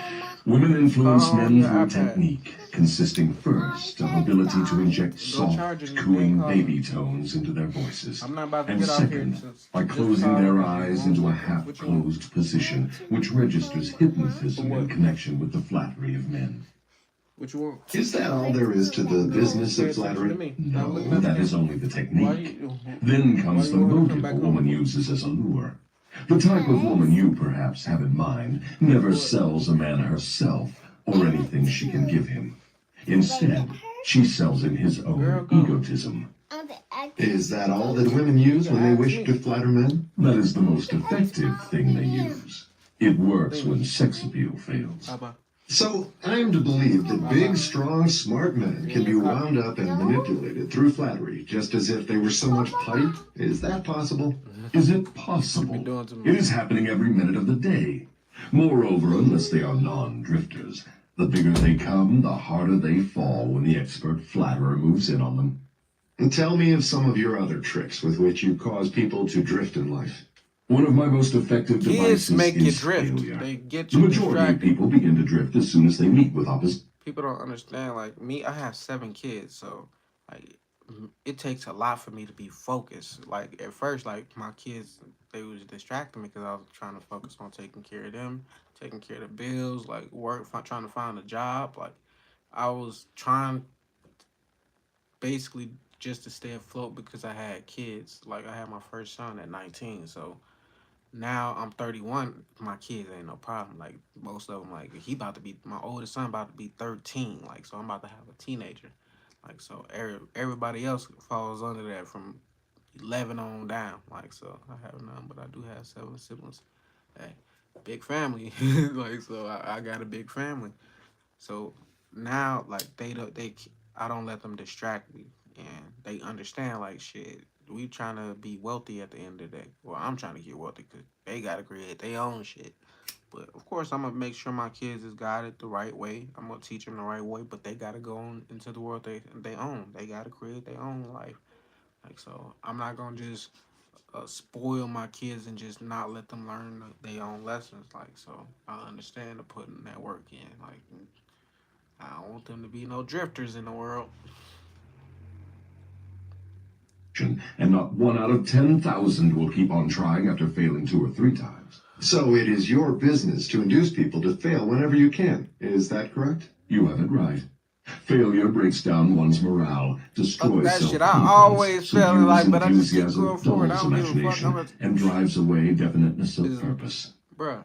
You Without gonna fail if you going forward in life because you gonna experience shit you never experienced. So you're not gonna always get things right. You're not gonna always say the right thing. And like so, you gonna always fail in life. Just keep going forward. Most people fail by not trying, not starting shit. They still at the they even not they never even tried to start the race because in their head they said, "No, I'm not going. I can't do it." Like they let the devil or that negative mindset stop them from starting the race. Me, shit, fuck that shit. I don't give a fuck if you talking about me on the side, you cheering for me or not. Like my goal is to finish, get to the end. I'm not worried about no competition. That's why Nipsey was important for my journey. That's why his music is the soundtrack to my life. Like, and if I was to ever make a movie, like you can best believe his music could be the only music that's played in the background. qualities, no one can permanently succeed in any undertaking. The world has produced thousands of inventors with abilities superior to that of the late Thomas A. Edison. But these men have never been heard of, while the name of Edison will go marching on, because Edison converted failure into a stepping stone to Exactly. achievement, while the others used it as an alibi for not producing results. Is the capacity to surmount failure without being discouraged one of Henry Ford's chief assets? Yes, and this same quality is the chief asset of every man who attains outstanding success in any calling. That statement covers lots of territory, Your Majesty. Do you not wish to modify it or tone it down a bit for the sake of accuracy? No modification is necessary, because the claim is none too broad. Search accurately into the lives of men and women who achieve enduring success, and you will find without exception that their success has been in exact proportion to the extent that they surmounted failure. The life of every successful person loudly acclaims that which every true philosopher knows. Every failure brings with it the seed of an equivalent success. Exactly. I But the learned seed that will not lesson. germinate and grow under the influence of a drifter. I It learned springs to every time life I only when failed it at is in the something, hands I of one was who learning recognizes something in the that most process. So failures it are did only it temporary was never a defeats, failure. It was and a who lesson. never, under any circumstances, accepts defeat as an excuse for drifting. If I understand you correctly, you claim there is virtue in failure. That does not seem reasonable. Why do you try to induce people to fail if there is virtue in failure? There is no inconsistency in my claims. The appearance of inconsistency is due to your lack of understanding. Failure is a virtue only when it does not lead one to quit trying and begin Napoleon Hill drifting. understand. He just I want him induce to as many explain. people as I can to fail as often as possible, for the reason that not 1 out of 10,000 will keep on trying after failing 2 or 3 times. I am not concerned about the few who convert failures into stepping stones, because they belong to my opposition anyway. They are the non-drifters, and See, their the devil don't even try to stop me. Like he already know. Like I've been on my journey so long. Like shit, I'm the good guy. Like I know I'm part of the chosen few. I ain't gonna say I'm the chosen one, but I know I'm part of the chosen few. Like so, shit. Like he said, 98% of the world is controlled by him, the devil. Like negative thinking. It ain't no fucking uh guy with a pitchfork and snake tongue. It's that negative energy that fucking surrounds them. How do you feel about the quote, fear is opportunity? For me, fear is opportunity because every time I realize like I'm afraid of something, I fear something, and I go and conquer it, like it's always an opportunity like to overcome that fear. Like, and once I overcome something, like shit, that just gives me just something. It helps me move forward in my life. It helps me evolve more. Like so, every time a obstacle appears, like first when it first appeared, the obstacle first appeared, I'm always already thinking like, damn, gotta overcome this. Like, damn, how long is it gonna take me to do to overcome it? Like, that's negative thinking. Like, so once just stay focused and realize shit, I done came across 1,000 other obstacles. It's been 1,000 other fears that I probably had in my past that I overcame. I realized shit ain't no point in me worried about nothing, but that first appear, like when I first see it and that first thought, it's gonna always try to be negative. So I never let that last. I never overthink no shit either. Or they are beyond my reach. Your explanation clears up the matter. Now go ahead and tell me of some of your other tricks with which you allure people into drifting. One of my most effective tricks is known to you as propaganda. This is the instrument of greatest value to me in setting people to Propaganda murdering is one what's another going on under in the the guise media. of That's why I war. created my media The company. cleverness of this trick I wanted to consists promote mainly of the positive subtlety shit, with not which I just use it. propaganda. I mix propaganda with the news of the world. I have it taught in public and private schools. I see that it finds its way into the pulpit. I color moving pictures with it. I see that it enters every home where there is a radio. I inject it into billboard, newspaper, and radio advertising. I spread it in every place of business where people work. I use it to fill the divorce courts, and I make it serve to destroy business and industry. It is my chief instrument for starting runs on banks. My propagandists cover the world so thoroughly that I can start epidemics of disease, turn loose the dogs of war, or throw business into a panic at will. If you can do all that you claim with propaganda, it is little wonder that we have wars and business depressions. Give me a simple description of what you mean by the term propaganda. Just what is it, and how does it work? I wish to know particularly how you cause people to drift through the use of this devilish device. Propaganda is any device, plan, or method by which people can be influenced without knowing that they are being influenced, or the source of the influence. Propaganda is used in business for the purpose of discouraging competition. Employers use it to gain advantage over their employees. The employees retaliate by using it to gain advantage over their employers. In fact, it is used so universally and through such a smooth and beautiful streamlined technique that it looks harmless even when it is detected. I suppose some of your boys are now engaged in preparing the minds of the American people to drift into some form of dictatorship. Tell me how they work. Yes, millions of my boys are preparing Americans to become Hitlerized. My best boys are working through politics and labor organization. We intend to take over the country with ballots instead of bullets. Americans are so sensitive they would never stand the shock of seeing their form of government changed with the aid of machine guns and tank cars. So our propaganda boys are serving them a diet they will swallow by stirring up strife between employers and employees and turning the government against business and industry. When propaganda has done its work thoroughly, one of my boys will move in as dictator, and the 9 old men on your Supreme Court with their silly notions of the Constitution will move out. Everyone will be given a job or fed from the government treasury. When men's bellies are filled, they drift freely with one who does the filling. Hungry men get out from under control. I have often wondered who invented the clever trick which you call propaganda. From what you tell me of its source and nature, I understand why it is so deadly. Only one as clever as your majesty could have invented such a device with which to dull the reason, dethrone the will, and lure men into drifting. Why do you not use your powerful propaganda to gain control of your victims, instead of subduing them through fear and annihilating them through warfare? What is fear of the devil except propaganda? You have not observed my technique very carefully, or you would have seen that I am the world's greatest She ain't that like propagandist. I never attain an end by direct, open means, which I can achieve through subterfuge and subtlety. What do you suppose I am using when I plant negative ideas in the minds of men and gain Shit, wanna trip. They do that every night.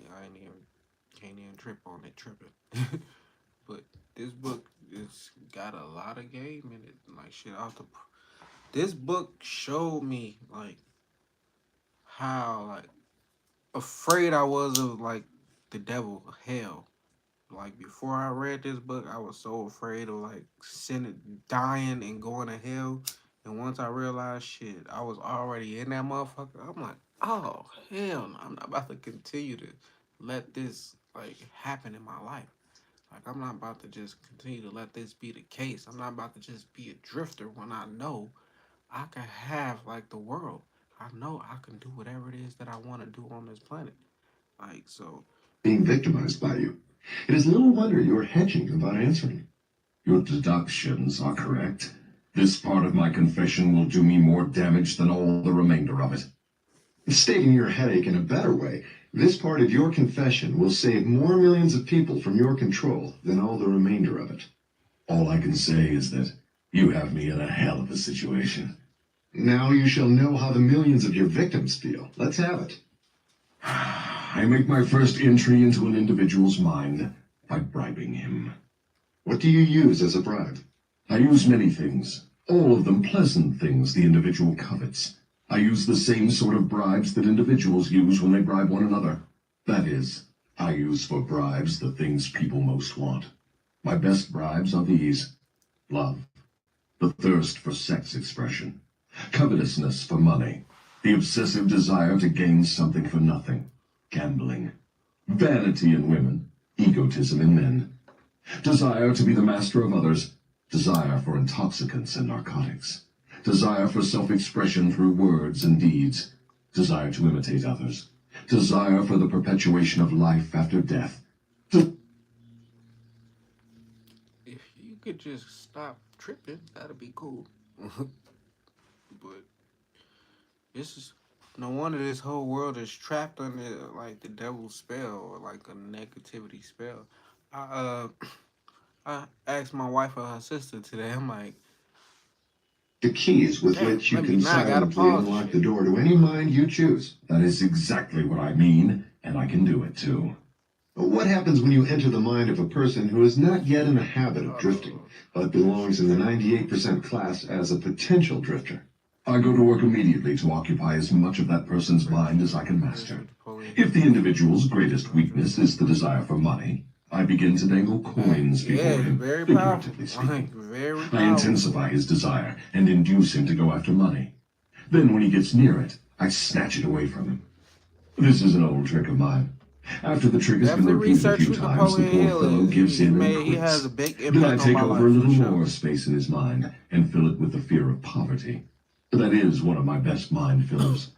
Yes, I admit your method is very clever, but what happens if the victim fools you and gets his hands on a lot of money? You don't fill his mind with the fear of poverty then, do you? No, I don't. I take over the space by filling it with something which serves my purpose just as well. If the victim converts his desire for money into large sums, I start overfeeding him with the things he can buy with it. For example, I cause him to stuff himself with rich foods. This slows down his thinking capacity, endangers his heart, and starts him on the road to drifting. Then I pester him with intestinal poisoning through the surplus food he eats. That also slows down his thinking and gives him a nasty disposition. What if the victim is not a glutton? What other follies can you induce him to pick up that lead to drifting? If the victim is a male, I can usually snare him through his Oh, I sex thought it appetite. was the first general. Overindulgence Oh, in that's why sex you were starts saying the more men to general. drifting toward film. Oh, now I get it. I didn't. I kind of figured you meant like Napoleon the general, but I wasn't too for sure. But nah, Napoleon Hill, he like a old. I mean, he wasn't always old, but like videos that I came across, like, cause he has videos as well, like live lectures where he's talking. Like I said, this is in the early 1900s, and he was had access to this. Like so, he wasn't the war general. He was just a guy who like was trying to get people rich and wealthy. He was trying to put people on, trying to wake people up. Like he wasn't racist. Like so, had the secret. Than all all other causes combined. So food and sex are two of your surefire baits. Is that correct? Yes. With these two lures, I can take over a majority of my victims. And then there is the desire for money. I'm beginning to think that wealth is more dangerous than poverty, if your story is to be believed. That altogether depends on who has the wealth and how it was acquired. What has the manner in which money is acquired to do with its being a blessing or a curse? Everything. If you don't believe me, take a look at those who acquire a large amount of money quickly, without time to get wisdom along with it, and observe how they use it. Why do you suppose rich men's sons seldom equal the achievements of their fathers? I'll tell you why. It is because they have been deprived of the self-discipline which comes from being forced to work. Look into the records of moving picture stars or athletes who suddenly find themselves in possession of big money and hero worship and praise from the public. Observe how quickly I move in and take them over in many cases, mainly through sex, gambling, food, and liquor. With these, I catch and control the biggest and the best of people as soon as they get their hands on big money. See? That's why. What about those who acquire money? For me, like when I was asking for millions of dollars in like 2017, 2018, when I first learned about the law of attraction, it didn't come that quick. Because if the money had came when I asked for it, I'd have been caught by the devil. Like, because I already had vices that was fucked up. Like, I was already chasing after women, even when I had a girl. Like, so I was already headed down the wrong path. Like, so when I was begging, I was trying to manifest money for so bad, meditating on nothing but millions of success, and it was not coming. It was because I had to break free of all that bad shit that I had accumulated up into my life. So now I'm free of that. Now I've been able to manifest way more money than I was when I first started this journey. And like I'm continuing like just to reread the same books to like help me stay focused, help me not like get caught by the devil in no type of way, whether it's about money, sex. I don't gamble. I live in Las Vegas and I don't gamble. Like even when I feel like, oh, I think I can go win some money, I still won't go to the casino. Like that's how like focused I am on like shit. All money in, no money out. Like I'm really about that shit. I wasn't always like that, but now I am.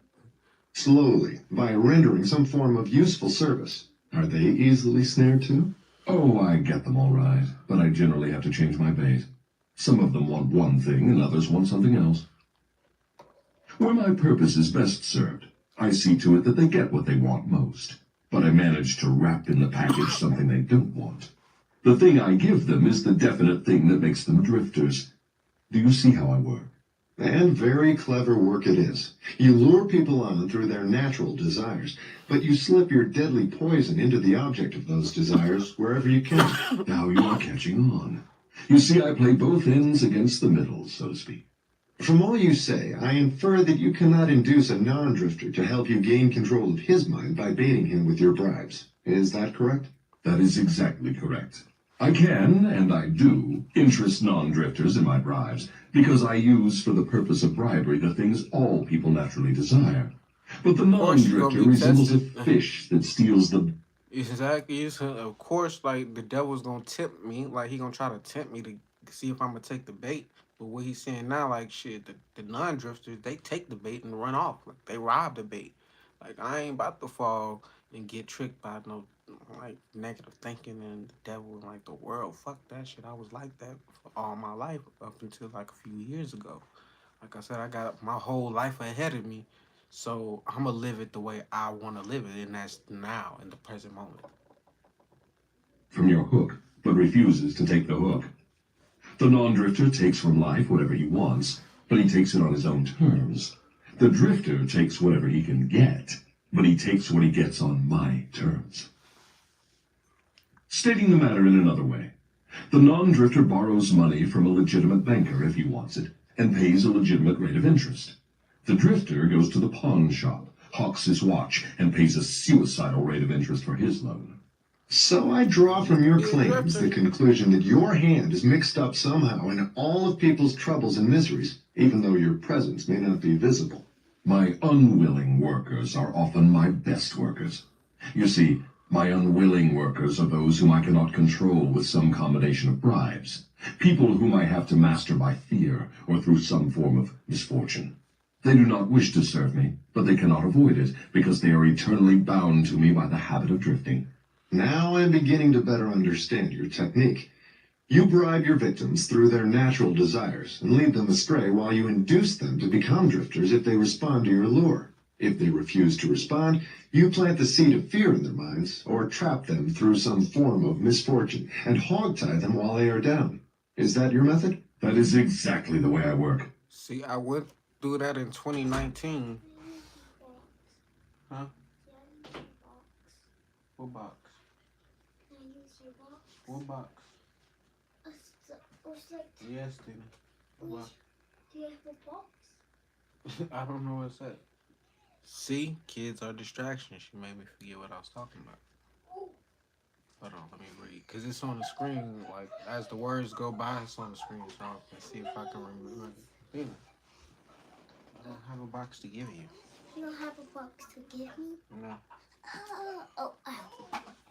Bye. Bye.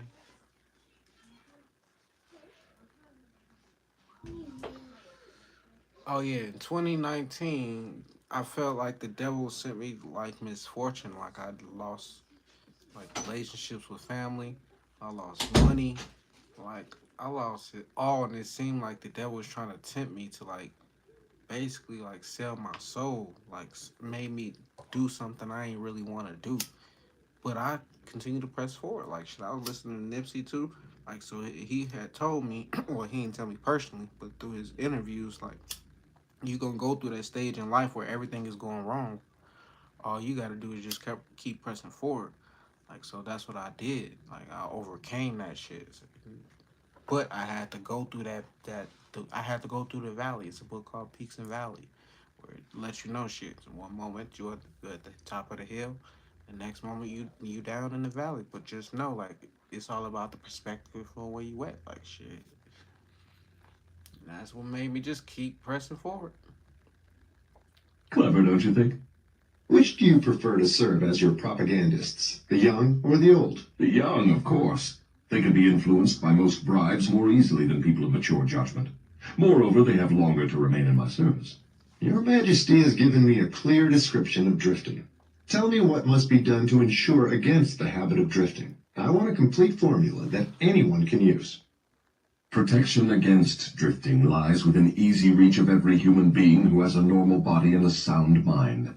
The self-defense can be applied through these simple methods. 1. Do your own thinking on all occasions. The fact that human beings are given complete control over nothing save the power to think their own thoughts is laden with What is the significance. Valley book title? 2. Decide. That one is called Peaks and Valleys.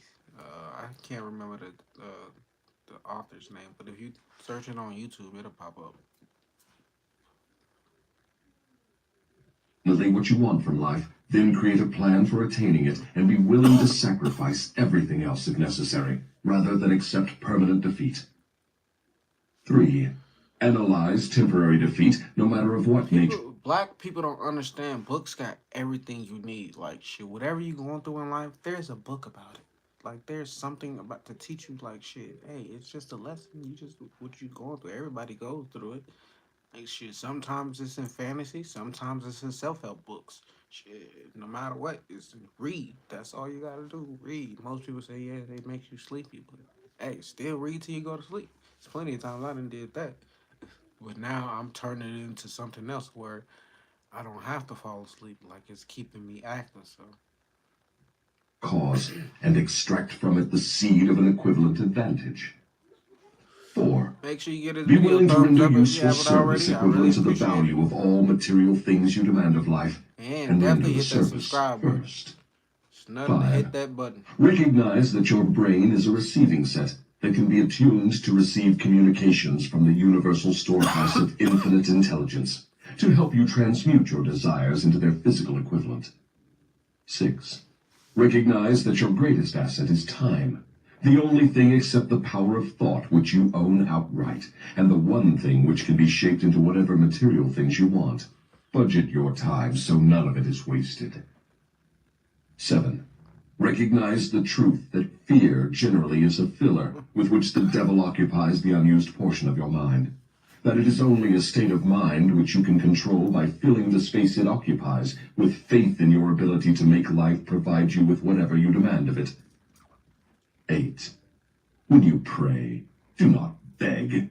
Demand what you want and insist upon getting exactly that with no substitutes. 9. Recognize that life is a cruel taskmaster, and that either you master it or it masters you. There is no halfway or compromising point. Never accept from life anything you do not want. If that which you do not want is temporarily forced upon you, you can refuse in your own mind to accept it, and it will make way for the thing you do want. 10. Lastly, remember that your dominating thoughts attract, through a definite law of nature, by the shortest and most convenient route, their physical counterpart. Be careful what thoughts you dwell upon. That list looks imposing. Give me a simple formula, combining all the 10 points. If you had to combine all 10 in one, what would it be? Be definite in everything you do and never leave unfinished thoughts in the mind. Okay, I'll take your notes. Form the habit of reaching definite decisions on all subjects. Can the habit of drifting be broken, or does it become permanent once it has been formed? The habit can be broken if the victim has enough willpower, providing it is done in time. There is a point beyond which the habit can never be broken. Beyond that point, the victim is mine. He resembles a fly that has been caught in a spider's web. He may struggle, but he cannot get out. I'm pretty sure you know a Each person move that he has makes been caught entangles like him that, more stuck securely. drifting. They probably The web in old, which I entangle my stuck in their victims ways. permanently is a law like of nature living not a yet life they isolated don't by wanna live. or understood by men of science. What is this mysterious law through which you take permanent control of people's bodies, even before you take over their souls? The whole world will want to know more about this law and how it operates. It will be hard to describe the law so you will understand it, but you may call it hypnotic rhythm. It is the same law through which people can be hypnotized. So you have the power to use the laws of nature as a web in which you bind your victims in eternal control. Is that your claim? That is not only my claim, it is the truth. I take over...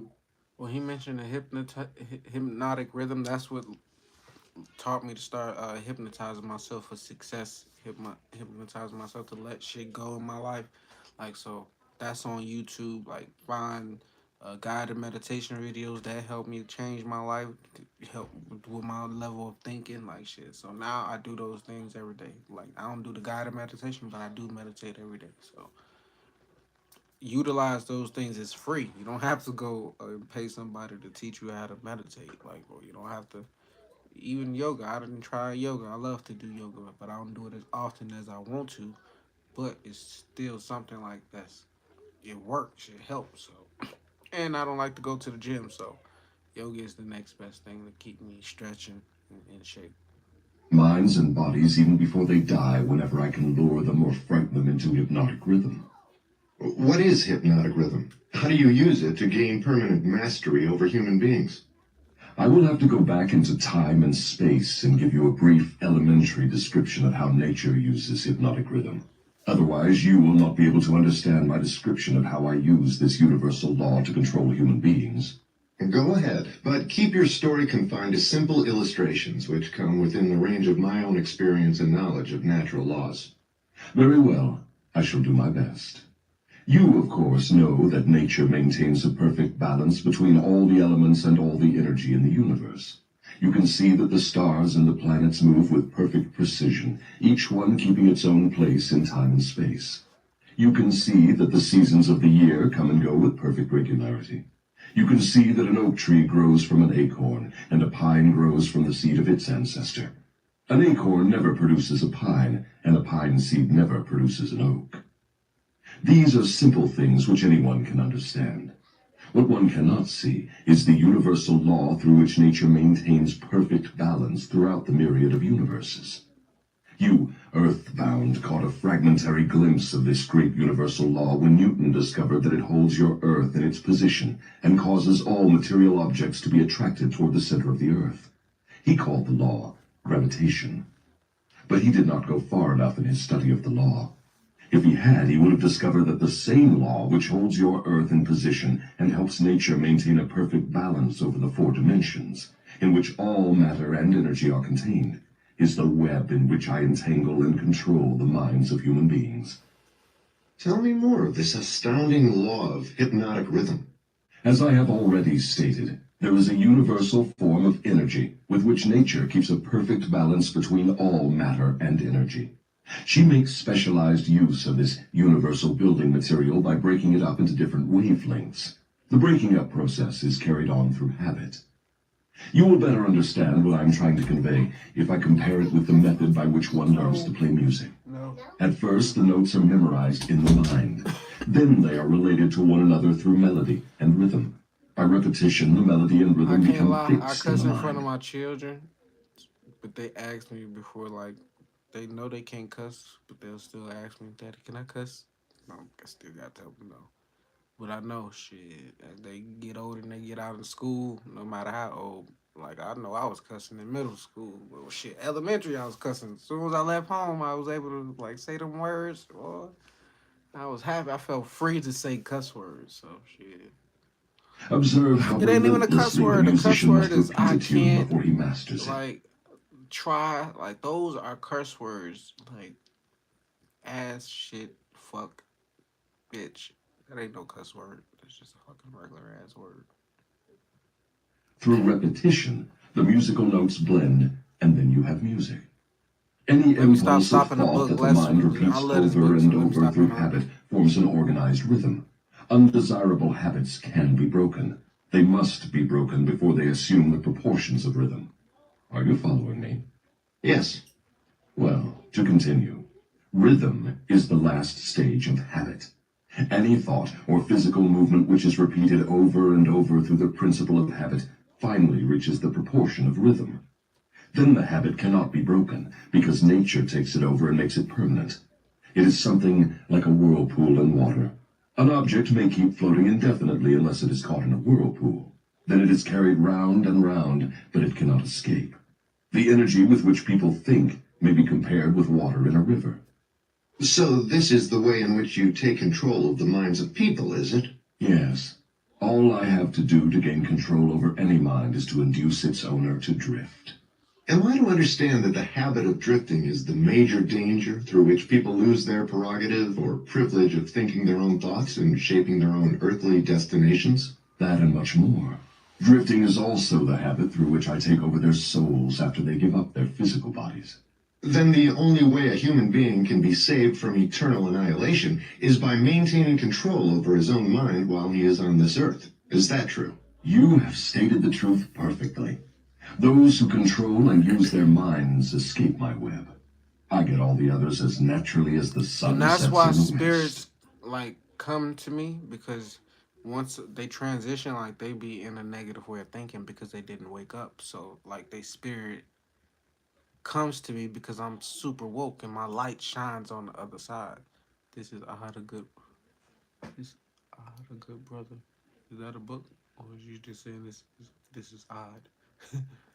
But they spirit come to me because, like, they didn't wake up and they need help, like, to be free. Even though they gotta reincarnate, we all reincarnate. Oh, Eric Luz, you said this is a good one. Oh yeah, for sure. I love this book. Like, actually, you can see people love it too because it got 22 likes. Like, so shout out to y'all for hitting that like button. If you haven't hit the subscribe button, make sure you tap that button. So this book is a very, very powerful book. Is that all there is to the business of being saved from eternal annihilation? Doesn't what you call your opposition have anything to do with saving people? I can see that you do think very deeply. My opposition, the power you earthbound call God, has everything to do with the salvation of people from eternal annihilation. And for that reason, it is my opposition who provides every human being with the privilege of using his own mind. If you use that power by maintaining control over your own mind, you How can... do I think what Napoleon Hill did to write a book and say interview with the devil or outwitting the devil, and when the whole world is like Christian world, like they don't want nothing to do with it. They don't want to read no book that say you interviewing the devil.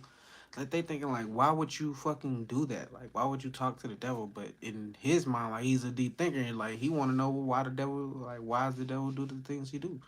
Like so, me, I'm one of those people. Like shit, I want to know like why, how the devil feel. Like shit, how you feel about the motherfucker? Like the how the painted, the I mean the picture was painted about you. Like so, shit, most people wouldn't even pick up this book off the title. But if you get past that, if you don't judge a book by its cover and you read these words, you gonna like, oh shit, like no wonder like they tried to hide this book. No wonder this book was hidden from the like this one of them blacklisted books in its time that found its way through like found its way. The truth always prevails. Like so that shows you Napoleon Hill was on to something. Part of it when you give up your physical body. If you neglect to use it, then I have the privilege of taking advantage of the neglect through the law of hypnotic rhythm. How much of a person do you take over when you gain control of him? Everything that is left after he ceases to control and use his own mind. In other words, when you gain control of a person, you take over all there is of his individuality up to the time that he quits using his own mind. Is that correct? That is how I operate. What do you do with people whom you control before death? Of what good are they to you while they live? I use them, or what is left of them after I take charge, as propagandists to help me prepare the minds of others to drift. You not only fool people into destroying their power to control their own minds, but you use them to help you trap others? Yes, I let no opportunity get away from me. Let us come back to the subject of hypnotic rhythm. Motherfucker, Tell me that more was of how something, this ain't it? law works. Show me how you use individuals to help you gain control over others. I want to know something of the most effective way you use hypnotic rhythm. Oh, that is easy. The thing I like best is to fill the minds of people with fear. Once I fill one's mind with fear, I have little trouble causing him to drift until I have entangled him in the web of hypnotic rhythm. What human fear best serves your purpose? The fear of death. Why is the fear of death your favorite weapon? And that's my Because favorite no one subject. knows, and by the very nature of the laws of the universe. Cause I done read so many books about death, like just like, and I had so many like I remember my past life, so I remember like dying a lot of times. So me coming back here all the time, like for this my 18th time coming back, like me knowing I reincarnate, like I realize shit, death is nothing to be afraid of because at the least part I'm gonna coming back here. Like even though shit you gotta go through the devil controlling your mind, cause he's gonna get controlling your mind. Unless we in the future and everybody's is already woke. Like until that happens, where everybody is woke and the majority of the 98% of the world, I say 90% of the world ain't still sleep. Back then it was probably 98%. I say it's probably like 90% of the world is still sleep. 90% of the world is still controlled by negative thinking. Like so, until that happen, like shit, I ain't coming back. This is my last time. That's why I'm. This is why I'm doing the things I'm doing now. I never gave the game like this. I never let people know the books I was reading. I never like showed who I was. I just went along my journey. I accomplished my goals. I was a man about accomplish my goals, but I was always secretive. I was always mysterious. So now I'm letting the world know who I am without trying to be famous, without trying to get no type of like I mean, I probably want the notoriety, but I don't want the fame. Like shit. Like so, and it's to do positive things. Like it's to get this. I'm providing a service, so I understand how the laws of the universe work. So, the most people that come to my live, like the more blessings I get. So, shout out to y'all for coming through. Like y'all helping with my blessings, and I'm pretty sure you're gonna get blessed in the process. So. No one can prove definitely what happens after death. This uncertainty frightens people out of their wits. People who give over their minds to fear, any sort of fear, neglect to use their minds and begin to drift. Eventually, they drift into the whirlpool of hypnotic rhythm, from which they may never escape. Then you do not mind what religious leaders think or say of you when they speak of death? Not as long as they say something. If the churches should stop talking about me, my cause would receive a severe setback. Every attack made against me fixes the fear of me in the minds of all who are influenced by it. You see, opposition is the thing that keeps some people from drifting. providing they do not Nah, yield to thank it. you for showing up. Since you No, claim the because church's that's the help reason why instead I of keep coming hindering your back. cause, tell me Because what. people keep showing up. Like if nobody, if it was zero people showing up on my live like 30 days after I've been doing this for every single day, I'll be like, that ain't working out and try to do something else. So this has been working. People have been showing, different people been showing up every single day. So like I know I'm doing something right. So I know it's gonna catch on eventually. Like if you do some, if somebody see it every single day, I'm pretty sure like y'all seen one of my videos before today. So like I know to post every day to be in front of y'all face every day to make sure like it ain't no bullshit, ain't no negativity, because like shit that ain't what I'm trying to promote. That's what the world promote, but that ain't what I'm promoting. Not on Positive Minds Only. That is like shit. Give you cause to I'm not worry. saying I'm a My negative person only either worry by is that that someday statement. a real thinker may I'm just appear on saying like. Earth.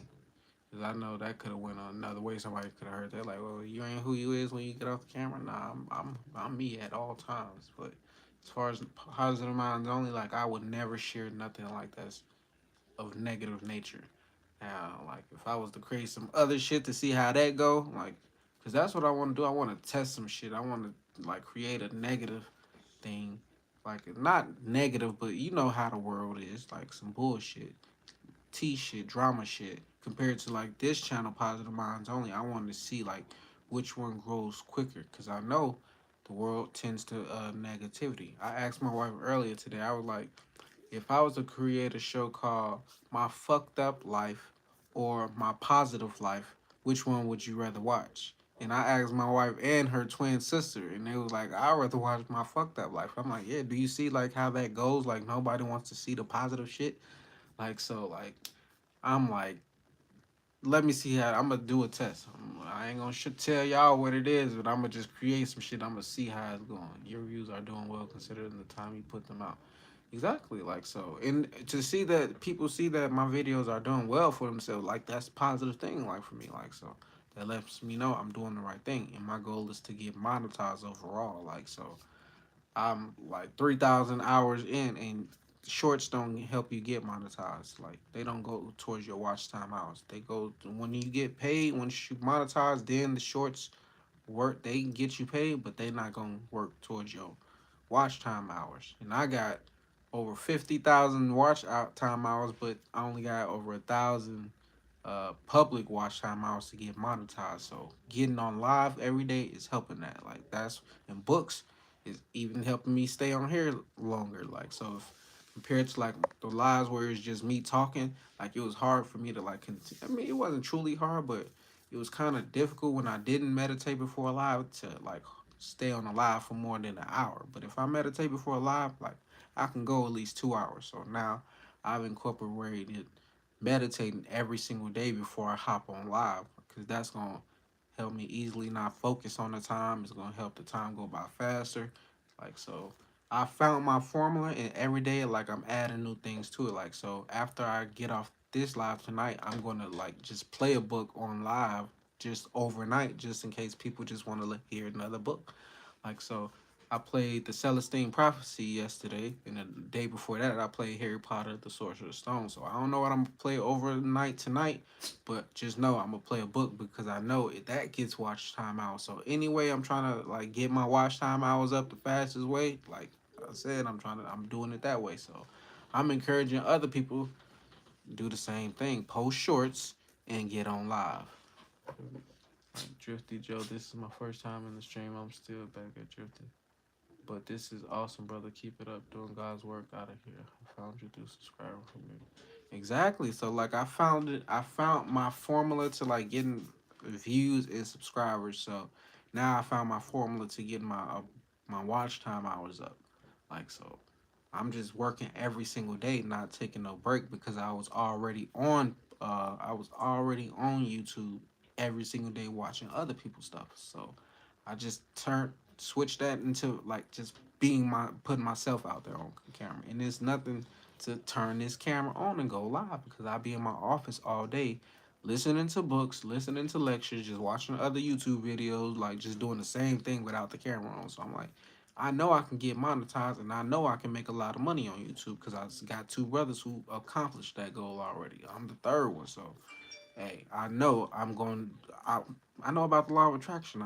I know as long as I focus and make that my goal, it's gonna happen. Like I said, in the past almost 3 months, March should be 3 months since I've been posting every single day. Like it's I done got 4 million views since, and we talking about since November 30th till now. I done got 4 million views, over 12,000 extra subscribers, and like a extra 1,000 watch time hours, 1,088 watch time hours. So less than a year, I'll be monetized. So I'm encouraging other people, if you're trying to get monetized, don't just spend your time watching other people on YouTube. Create YouTube for yourself. Like get paid from YouTube. Like create. Don't worry about how you look on camera. Like I heard one person say, it don't. Everybody think they look some form of fashion negative on camera. Like they see the flaws that nobody else see. Like so, it don't matter about that. No matter what you look, just get on camera. Cause I done seen people who are. I'm like, man, I know they shouldn't have the confidence they got to be on camera. Just how the world treats people, but they still was on camera. My birthday November 30th. That's crazy. That's my auntie's birthday, and you the second person who came in my live whose birthday was November 30th. Like so. And we definitely, like I said, you can go back to the live where I actually did there's a book club, Celestine Prophecy, and then there's the full audio book that I had playing last night. So you got the version that got me in it, then you got the version that don't got me in it. Like I said, I can't do that tonight with this book because this book is only 3 hours and 41 minutes. So I need a book that's gonna last the whole night. Like I would have had this book just playing on its own, like as an audio book, but it I'm pretty sure I ain't gonna be woke and I don't want the live just going. You know, ain't nothing. It's just a black screen. I'm putting out sounds to relax or sleep at least. Hey, that's I've been doing that too. I got one video. I need to do that more often as well. Like so, my goal is to put meditation sounds out, like rain sounds out, like just things that's super long, and I know people actually watch that because I watched that. It's like so. I only did one video of the rain, and that's like a 11-hour video. Like so, I need to put more of those out there because that does give my public watch time out. Or I might put that on live, like just how I want playing, how I want playing on live. Just simple as that. Any way to get monetized, and it's the easiest way for me to do it. Like that's what I'm doing. And this book, the book club, is the best way for me to do it. It's the easiest way for me to do it. Like just listening to a book that got a bunch of game in it. Why wouldn't I do that every single day? Like when I want to learn something new every single day, I want to be the person that's always gaining some type of knowledge or wisdom every day. Like so, listening to the books is the best way, and I apply information. Like, and I understand the power of applying the information because it was a point in time where when I first listened to it, I was a drifter. Like I didn't live the life I wanted to. I wasn't the person I wanted to be. I didn't know what my purpose was. So once I figured out all of that, now I've listened to this book probably 3 times overall in my journey. In 4 almost 5 years, I listened to this 3 times. This the third time. So I'm gonna continue to listen to it in my journey because it's always reaffirming something new. You always miss something. Like the first time you either watch a movie, listen to a song, or read a book, you're gonna always not get everything. You're not even gonna get everything on the second time. But if you keep repetition is like you said, repetition is important. So I understand that. So I always reread something, I always watch something, especially if it got a lot of messages in it, a lot of meaning to it. Like so, that's what I've been on. What would happen if a thinker did appear? You ask me what would happen. I'll tell you what would happen. People would learn the greatest of all truths, that the time they spend in fearing something would, if reversed, give them all they want in the material world and save them from me after death. Isn't that worth I'm thinking the about? thinker that appeared. What is keeping such a thinker from appearing in the world? Fear of criticism. And It fuck may interest you criticism. to know that the I fear used of to be, criticism is the yo, only not to effective keep weapon I have. stopping this book, but every time I stop it and play it, it seems like it's like continuing off what I said. Like so, I understand now that I'm a thinker. Like that that's not normal in the world. Like and fear of criticism stopped me from being on YouTube because like it was the fear of criticism of how I look, how people what will the trolls say. But I realized when the trolls start showing up, that's a good thing because when you ain't popping or when you don't got views, ain't no trolls showing up to your channel. So like ain't no point of being fear of how you look because ain't nobody gonna judge you. They just gonna they want to see what you got to say or what you got going on. Like so getting over the fear of criticism made me get on this. It made me like do it every single day. Like only thing that stopped me like in the past 30 days was COVID. And I was kept posting shorts. Like so in the past 3 months, I haven't stopped posting shorts at all. And like over the past month, I've been on live every single day except like 3 days. So it's been helping my channel grow tremendously. Like so, and I'm not letting criticism stop me. So I'm gonna try to stopping the book because, like, you getting a. I understand. Like, I'm the type of person that watches a movie and I'll be like always talking because I'm seeing shit in the movie. So let me stop being that person right now because this is a great book and I don't want people to leave because I'm talking too much. So. With which to whip you. If you were not afraid to publish this confession after you wring it from me, I would lose my earthly kingdom. And if I did surprise you and publish it, how long would it be until you lost your kingdom? Just long enough for one generation of children to grow into understanding. You cannot take the adults from me. I have them too securely sewed up. But if you published this confession, it would be sufficient to keep me from gaining control of the yet unborn and I was those who have unborn when not he yet released reached this. the age of reason. You wouldn't dare publish what I have told you about the religious leaders. They would crucify you. I thought the savage practice of crucifixion went out of style 2,000 years ago. I don't mean crucifixion on a cross. I mean social and financial crucifixion. Your income would be Shit, they shut off. You would sacrificing become a motherfuckers in real social life. outcast. Religious leaders and their followers alike would treat you with scorn. Suppose I should choose to throw in my lot with the select few who make a pretense of using their own minds rather than fear the masses who do not. The masses of whom you claim 98%. If you have courage enough to do this, you will crimp my style. Why do you lay claim to no scientist? Don't you like scientists? Oh yes, I like all people well enough. But true scientists are out of my reach. Why? Because they think for themselves and spend their time studying natural laws. They deal with cause Science and was effect. definitely one of my They favorite deal with subjects. facts wherever they find them. But do not make the mistake of believing scientists have no religion. They have a very definite religion. What is their religion? The religion of truth. The religion of natural law. If the world ever produces an accurate thinker with ability to fathom the deeply buried secret of life and death, you can be sure that science will be responsible for the catastrophe. Catastrophe to whom? To me, of course. Let's get back to the subject of hypnotic rhythm. I want to know more about it. Is it something like the principle through which people can hypnotize one another? It is precisely the same thing. I have already told you so. Why do you repeat your questions? That is an old worldly custom of mine, Your Majesty. For your enlightenment, I will tell you, I am forcing you to repeat many of your statements for the sake of emphasis. I'm also trying to see if I can catch you in a lie. Don't dodge the issue. Get back to hypnotic rhythm and tell me all you know about it. Am I a That's victim what I of it? love about No, this no. book, the repetition. Like he asks the same questions to see like if he gonna say something different. And like he said before, repetition is powerful. So if you hearing me saying the same things over and over, because I understand that as well. Oh, but you barely missed falling into my web. You drifted toward the whirlpool of hypnotic rhythm until you discovered how to force me into making this confession. Then I lost control of you. How interesting. You are not trying to recapture me through flattery, are you? That would be the best bribe I could offer you. It is the bribe I used on you effectively before you got the upper hand of me. With what did you flatter me? With many things. Chief among them sex and the desire for self-expression. What effect did your bribes have on me? They caused you to neglect your major purpose in life and started you to drifting. Was that all you did to me through your bribes? That was plenty. He definitely But had I me am do back on the track and out of your reach now, am I not? Yes, you are temporarily out of my reach because you are not drifting. What broke your spell over me and released me from the habit of drifting? My answer may humiliate you. Do you want to hear it? Go ahead and give it to me, Your Majesty. I wish to learn how much truth I can stand. When you found a great love in the woman of your choice, I lost my grip on you.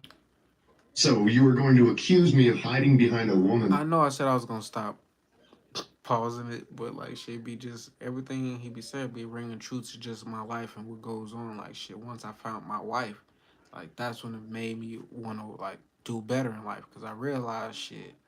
I was going the wrong way. Like I had a bunch of unhealed trauma that I was like operating off of, and like shit, that created a monster within me. Like even though I wasn't like just a bad person, like I was doing a lot of bad things like that wasn't meant for my health, my success, and the way I wanted to be going in life. So shit, once I found out the woman that I don't focus, I don't be trying to hit on women, no matter how fine they look. I could be in a room full of the baddest women and I would not flirt with not nan one of them. Like I've mastered that. But before, like that definitely wouldn't have been the case. Skirts, are you? No, not hiding. I wouldn't put it that way. I would say you have learned how to give yourself a solid background with the embellishment of a woman's mind. The woman's skirt has nothing to do with it then. No, but her brain does. When you and your wife began to combine your two brains through your habit of masterminding every day, you've stumbled upon the secret power with which you forced me into this confession. Is that the truth, or are you trying to flatter me again? I could flatter you if I had you alone, but I cannot flatter you while you have the use of your wife's mind. I'm beginning to catch on to something important. I'm beginning to understand what was meant by the writer of that passage in the Bible, which says substantially, when two or more meet together and ask for anything in my name, it shall be granted. It is true, then, that two minds are better than one. It is not only true, it is necessary before anyone can continuously contact the great storehouse of infinite intelligence, wherein is stored all that is, all that ever was, and all that can ever be. Is there such a storehouse? If there had not been, you would not, could not, now be humiliating me with this silly forced confession. Isn't it dangerous to give this sort of information to the world? Sure, it is dangerous to me. If I were you, I would not give it out. Let us get back now to the technique through which you fasten on your victims the habit of drifting. What is the very first step a drifter must take to break the habit? A burning desire to break it. You, of course, know that no one can be hypnotized by another person without his willingness to be hypnotized. Neither can nature place one under the spell of hypnotic rhythm without his willingness to be hypnotized. The willingness may assume the form of indifference toward life generally, lack of ambition, fear, lack of definiteness of purpose, and many other forms. Nature does not need one's consent in order to place him under the spell of hypnotic rhythm. It needs only to find him off guard through any form of neglect to use his own mind. Remember this. Whatever you have, you use it or you lose it. All successful attempts to break the habit of drifting must be done before nature makes the habit permanent through hypnotic rhythm. As I understand you, hypnotic rhythm is a natural law through which nature fixes the vibration of all environments. Is that true? Yes.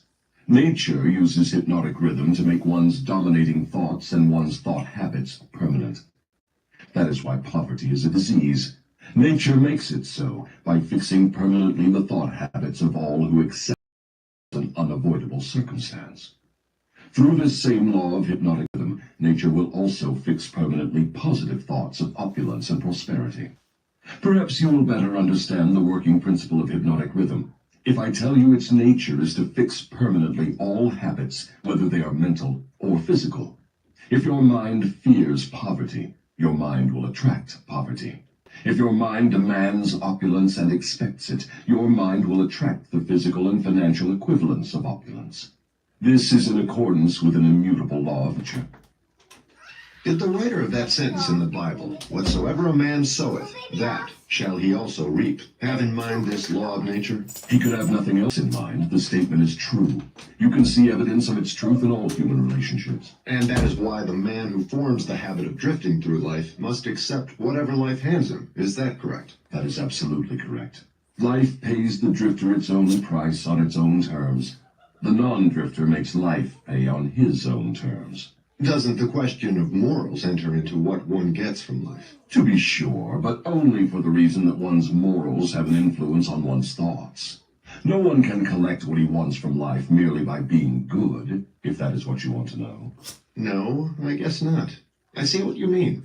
We are all where we are and what we are because of our own deeds. No, not exactly. You are where you are and what you are because of your thoughts and your deeds. Then there is no such reality as luck, is there? Emphatically no. Circumstances which people do not understand are classified under the heading of luck. Back of every reality is a cause. Often the cause is so far removed from the effect that the circumstance can be explained only by attributing it to the operation of luck. Nature knows no such law as luck. It is a man-made hypothesis with which he explains away things he does not understand. The terms luck and miracle are twin sisters. Neither of them has any real existence except in the imaginations of people. Exactly. Ain't Both no are such used to thing as explain luck. that which people Hey, do not understand. I Remember knew this. I was gonna put this on. Everything I having was a gonna knew real I was gonna play existence this is book capable. tonight, but I didn't know he was gonna say no such thing as luck. I'm pretty sure I forgot. It's been a couple years since I read it. I mean, listen to it. But on my Snapchat, like I was listening to a Young Dolph song, and the part that I recorded was, uh, I got fuck niggas recruiting other fuck niggas, and then he said, "There's no such thing as luck, nigga." Like in that same thing, like I recorded that. So for him to be saying that today, like it's just reaffirming me there ain't no such thing as luck. Like shit, this shit is really because I always kind of believed in luck. I always said I was lucky. But like as I go on my journey, as I continue to press forward, like I realize it ain't luck. It's like as you step out on faith and you go towards what you want in life, like the universe is gonna conspire to give you what you want. Where this out? In the tub. In my cup? Yes. And stop coming in here. You know I'm on live. They mama gone, so they know they could just. I mean, they think they could just do what they want. Like I'm not about to let them distract me though. That's why I said what I was gonna say before I responded to her, because I knew I was gonna forget. So now, let me. Keep this one truth in mind, and you will become a sounder thinker.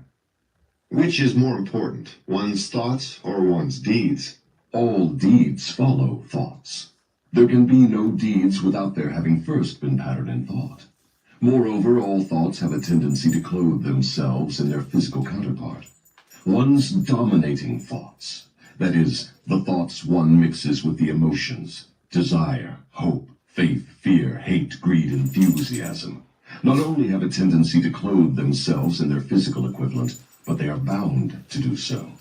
That reminds me to ask you to tell me more about yourself. Where, in addition to the minds of people, do you dwell and operate?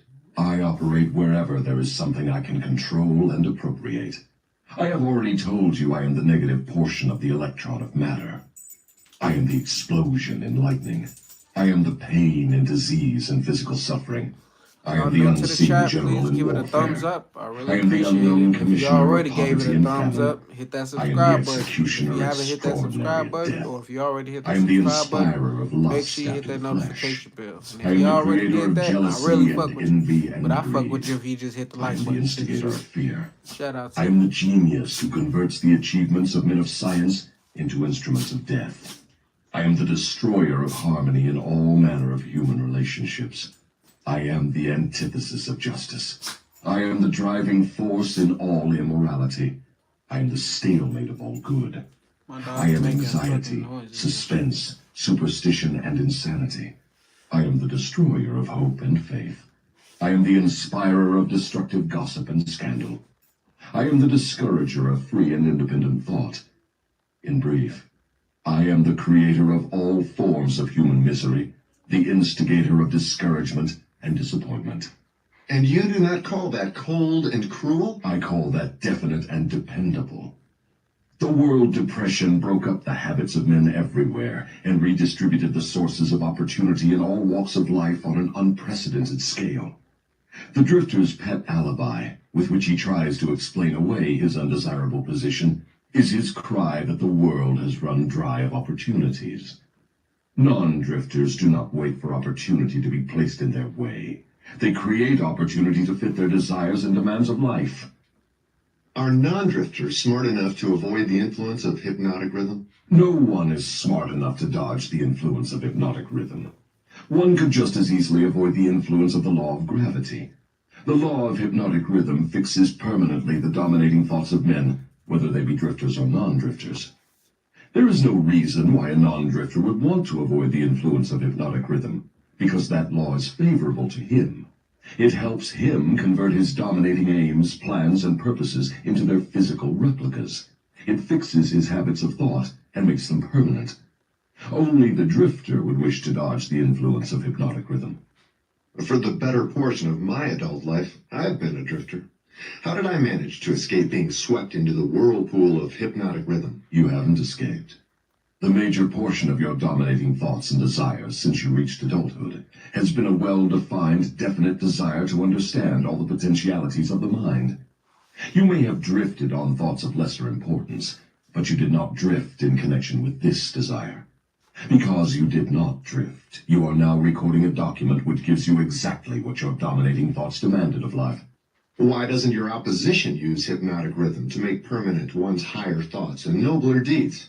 Why does your opposition permit you to use this stupendous force as a means of entangling people in a web of evil, spun by their own thoughts and deeds? Why does your opposition not outwit you by binding people with thoughts which build and lift them above your influence? The law of hypnotic rhythm is available to all who will use it. I make use of it more effectively than does my opposition, because I offer people more attractive bribes to think my sort of thoughts and indulge in my sort of deeds. In other words, you control people by making negative thinking and destructive deeds pleasing to them. Is that correct? That is the idea exactly. I've often wondered why your opposition, what we Earthbound call God, does not annihilate you. Can you tell me why? Because the power is as much mine as his. It is as available to me as to him. That is what I have been trying to get over to you. The highest power in the universe can be used for constructive purposes, through what you call God. Or it can be used for negative purposes, through what you call the devil. And something more important still, it can be used by any human being just as effectively as by God or the devil. You make a far-reaching claim. Can you prove your claim? Yes, but it would be better if you proved it for yourself. The devil's word is not worth much among your earthbound sinners. Neither is God's word. You fear the devil and refuse to trust your God. Therefore, you have but one source available through which you may appropriate the benefits of universal power, and that is by trusting and using your own power of thought. This is the direct road to the universal storehouse of infinite intelligence. There is no other road available to any human being. Why have we Earthbound not found the road to infinite intelligence sooner? Because I have intercepted you and led you off the path by planting in your minds thoughts which destroy your power to use your minds constructively. I have made it attractive to you to use the power of infinite intelligence to attain negative ends through greed, avarice, lust, envy, and hatred. Remember, your mind attracts that which your mind dwells upon. To divert you away from my opposition, I had only to feed you on thoughts helpful to my cause. If I understand what you're saying, you're admitting that no human being need fear the devil or worry about how to flatter God. That is it precisely. This admission may put a crimp in my style, but I have the satisfaction of knowing it may also slow down my opposition by sending people direct to the source of all power. In other words, if you cannot control people through negative bribes or fear, then you wish to kick over the entire apple cart and show people how to go around God. Are you by any chance in politics too? Your technique seems frightfully familiar. Am I in politics? If I am not in politics, who do you believe starts depressions and forces people into wars? Surely you would not lay this at the door of my opposition. As I have already told you, I have allies in all walks of life to help me in connection with all human relationships. Why don't you take over the churches and use them outright in your cause? Do you think I am a fool? Who would keep alive the fear of the devil if I subdued the churches? Who would serve as a decoy to attract the attention of people while I manipulate their minds if I did not have some agency through which to sow the seeds of fear and doubt? The cleverest thing I do is to use the allies of my opposition to keep the fear of hell burning in the minds of people. As long as people fear something, no matter what, I will keep a grip on them. I'm beginning to see your scheme. You use the churches to plant the seed of fear and uncertainty and indefiniteness in the minds of people. These negative states of mind cause people to form the habit of drifting. This habit crystallizes into permanency through the law of hypnotic rhythm. Then the victim is helpless to help himself. Is that right? Hypnotic rhythm, then, is something to be watched and respected. A better way of stating the truth is that hypnotic rhythm is something to be studied, understood, and voluntarily applied to attain definite desired ends. If the force of hypnotic rhythm is not voluntarily applied to attain definite ends, may it be a great danger? Yes, and for the reason that it operates automatically. If it is not consciously applied to attain a desired end, it can, and it will, operate to attain undesired ends. Take the simple illustration of climate, for example. Anyone can see and understand that nature forces every living thing and every element of matter to adjust itself to her climates. In the tropics, she creates trees which bear fruit and reproduce themselves. She forces the trees to adjust themselves to her scorching sun. She forces them to put out leaves suitable for protection against the rays of the sun. These same trees could not survive if removed to the Arctic regions, where nature has established an entirely different climate. In the colder climate, she creates trees which are adjusted to survive and to reproduce themselves, but they could not survive if transplanted in the tropical regions. In the same manner, nature clothes her animals, giving to those in each different climate a covering suited to their comfort and survival in that climate. In a similar manner, nature forces upon the minds of men the influences of their environment, which are stronger than the individual's own thoughts. Children are forced to take on the nature of all influences of those around them, unless their own thoughts are stronger than the influences. Nature sets up a definite rhythm for every environment, and everything within the range of that rhythm is forced to conform to it. Man alone has the power to establish his own rhythm of thought, providing he exercises this privilege before hypnotic rhythm has forced upon him the influences of his environment. Every home, every place of business, every town and village, and every street and community center has its own definite, discernible rhythm.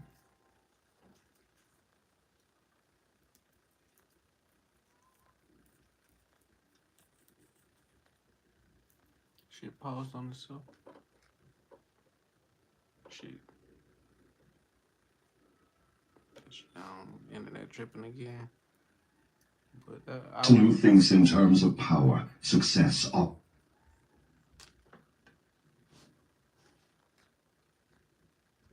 opulence, sets up a rhythm which attracts these desirable possessions. The person who thinks in terms of misery, failure, defeat, discouragement, and poverty attracts these undesirable influences. This explains why both success and failure are the result of habit. Habit establishes one's rhythm of thought, and that rhythm attracts the object of one's dominating thoughts.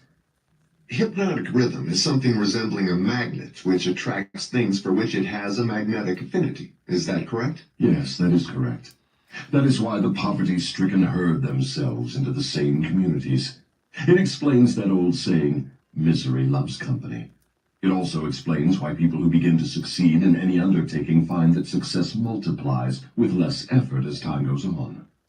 All successful people use hypnotic rhythm, either my consciously YouTube or channel has unconsciously. been I like expect growing like super quick with like less effort, and it's crazy because like I said, I've been trying to get monetized really since 2017, but now 2022 it's been like I done got 1,000 watch time hours. Y'all know how hard it is to get watch time hours. If you ain't monetized yet, you know how hard that shit is to be like to grow and get that. Like so, for me to be at 1,088 watch time hours in like 3 months, like is pretty well. Like, but it's understand like how my whole journey has been. Like, it ain't been always like this.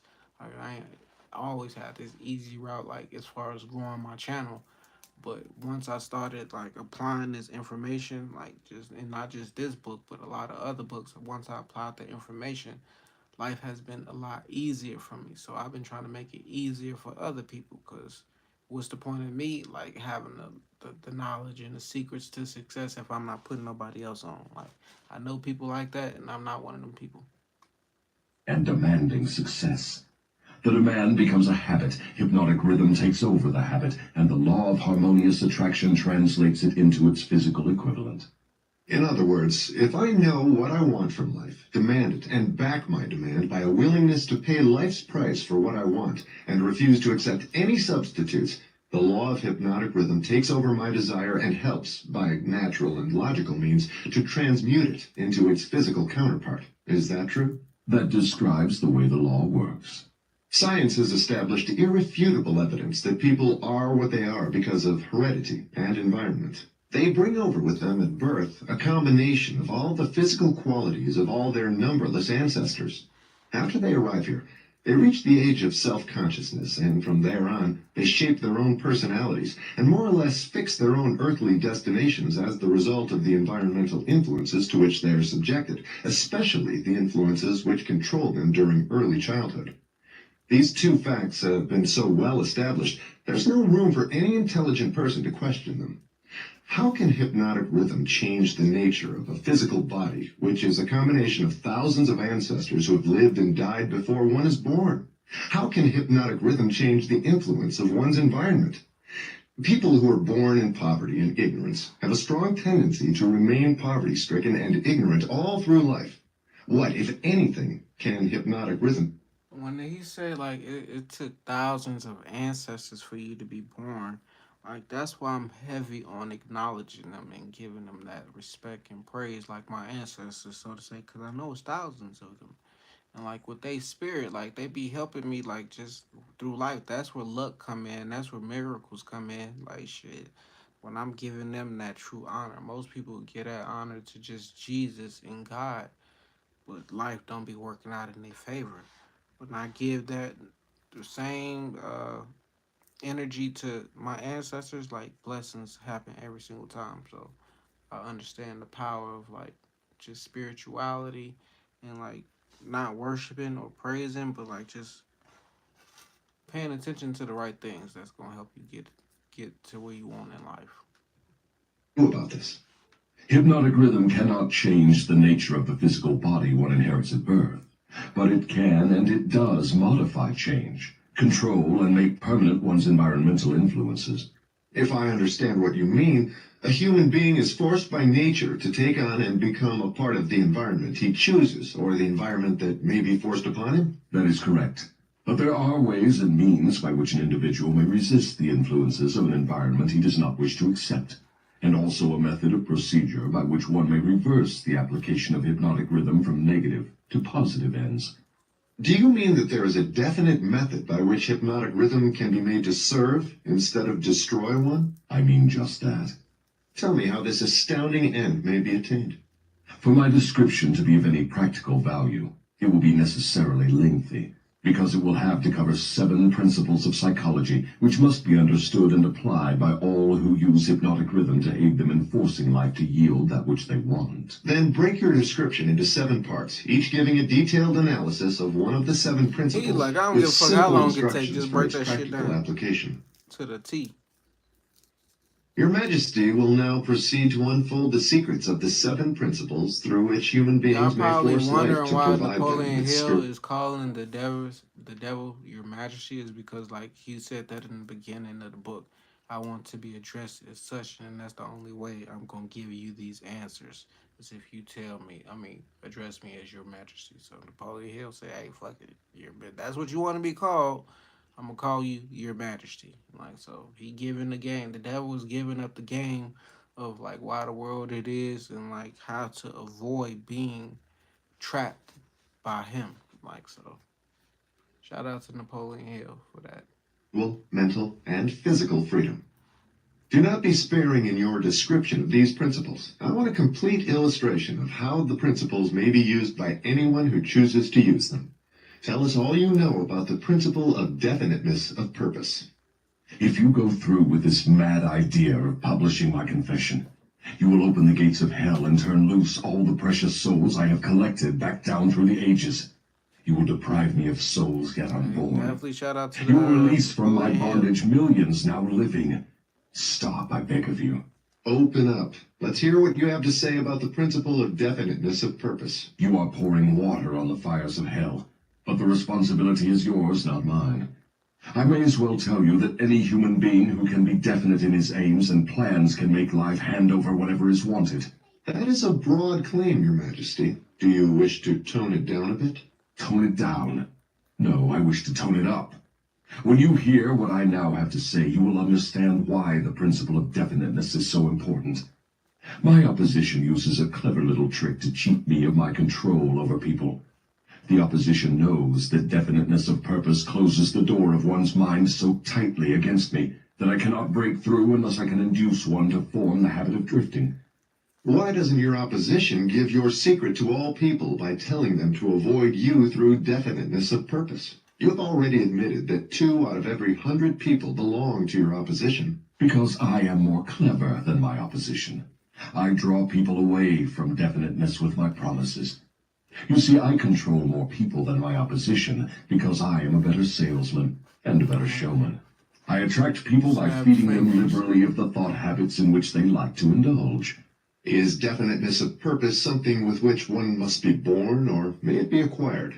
Everyone, as I have told you before, is born with the privilege of being definite, but 98 out of every 100 people lose this privilege by sleeping on it. The privilege of definiteness can be maintained only by adopting it as a policy by which one is guided in all the affairs of life. Oh, I see. One takes advantage of the principle of definiteness, just as one may build a strong physical body through constant, systematic use. Is that it? You have stated the truth clearly and accurately. Now I think we are getting somewhere, Your Majesty. We have at long last found a starting point from which all who become self-determining in life must take off. We have discovered from your astounding confession that your greatest asset is man's lack of caution, which enables you to lead him into the jungle of indefiniteness through simple bribes. We have learned, beyond the question of doubt, that anyone who adopts definiteness of purpose as a policy and uses it in all of his daily experiences cannot be induced to form the habit of drifting. Without the aid of the drifting habit, you are powerless to attract people through promises. Is this correct? I couldn't have stated the truth more clearly myself. Go ahead now and describe how people neglect their privilege of being free and self-determining through indefiniteness and drifting. I have already made brief reference to this principle, but I will now go into more minute details as to how the principle works. I shall have to begin at the time of birth. When a child is born, it brings with it nothing but a physical body representing the evolutionary results of millions of years of ancestry. Its mind is a total blank. When the child reaches the age of consciousness and begins to recognize the objects of its surroundings, it begins also to imitate others. Imitation becomes a fixed habit. Naturally, the child imitates, first of all, its parents. Then it begins to imitate its other relatives and daily associates, including its religious instructors and school teachers. The imitation extends not merely to physical expression, but also to thought expression. If a child's parents fear me and express that fear within range of the child's hearing, the child picks up the fear through the habit of imitation and stores it away as part of its subconscious stock of beliefs. If the child's religious instructor expresses any form of fear of me, and they all do in one form or another, that fear is added to the similar fear passed to the child by its parents, and the two forms of negative limitation are stored away in the subconscious mind to be drawn upon and used by me later in life. In a similar way, the child learns by imitation to limit its power of thought by filling its mind with envy, hatred, greed, lust, revenge, and all the other negative impulses of thought which destroy all possibility of definiteness. Meanwhile, I move in and induce the child to drift until I bind its mind through hypnotic rhythm. Am I to understand from your remarks that you have to gain control of people while they are very young, or lose your opportunity at them altogether? I prefer to claim them before they come into possession of their own minds. Once any person learns the power of his own thoughts, he becomes positive and difficult to subdue.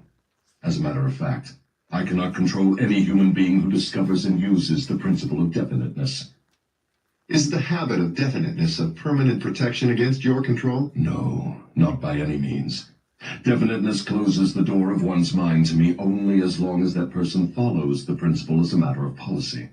Once any person hesitates, procrastinates, or becomes indefinite about anything, he is just one step removed from my control.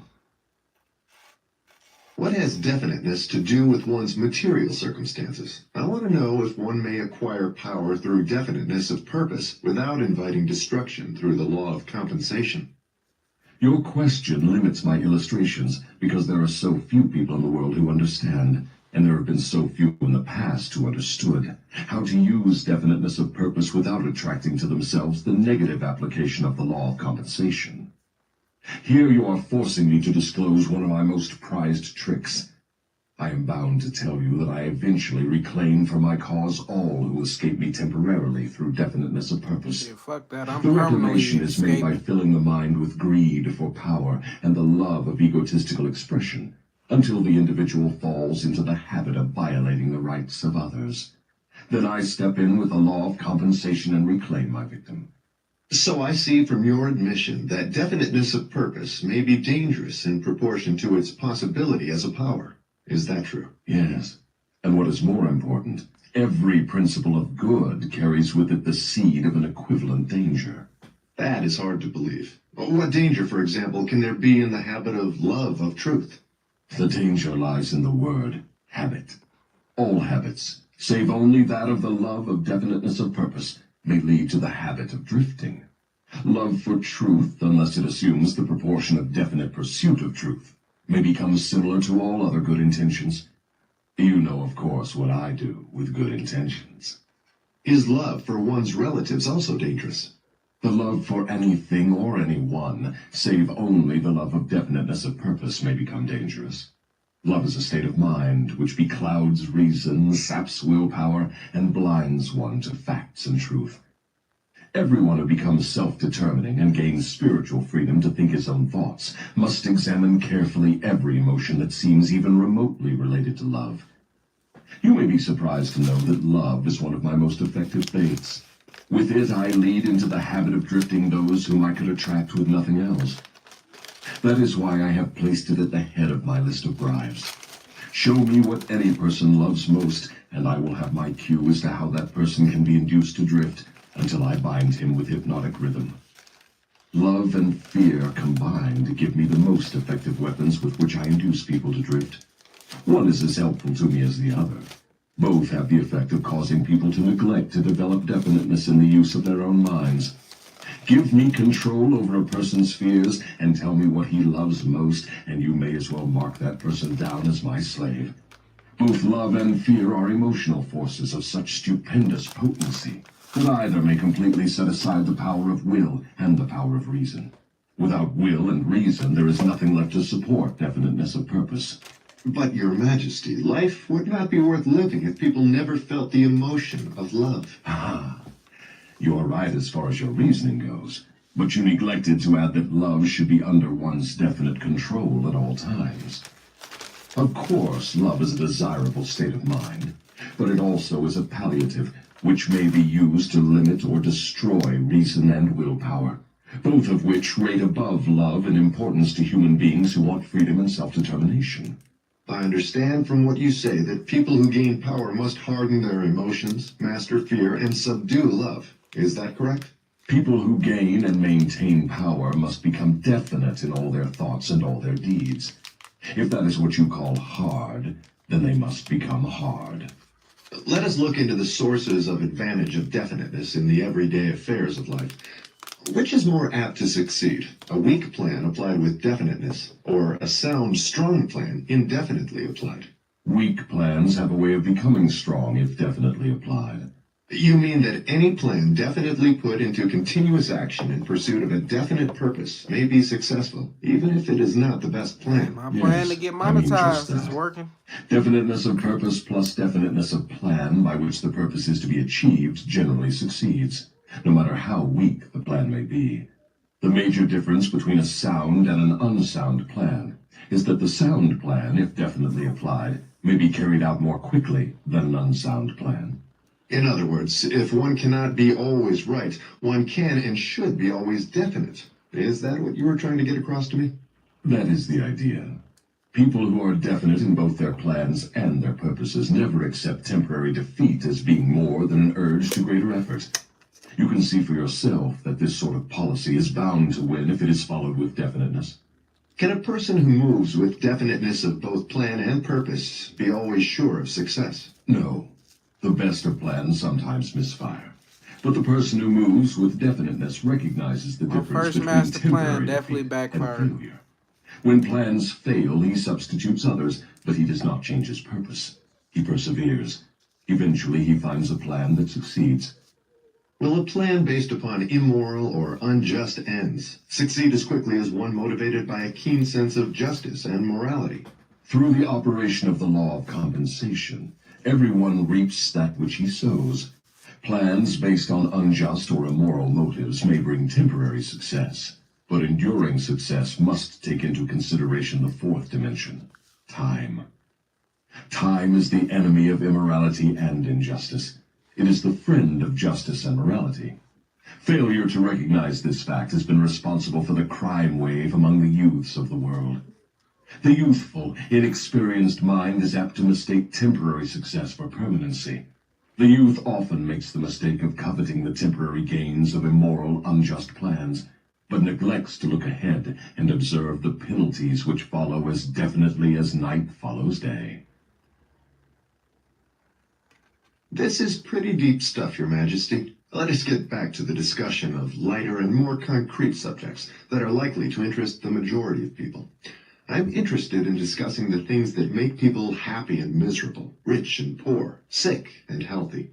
In brief, I'm interested in everything that can be used by human beings to make life pay satisfactory dividends in return for the effort that one puts into the business of living. Very well, let us be definite. You have my idea. Your Majesty has a Wouldn't the tendency to devil stray have off the into answer abstract to getting details, which most people successful can neither like the understand right nor way? use in the solution of their problem. Like that's why he's Could that? like that's why Napoleon Hill is asking him this question, like, what does it take to like truly be successful the right way?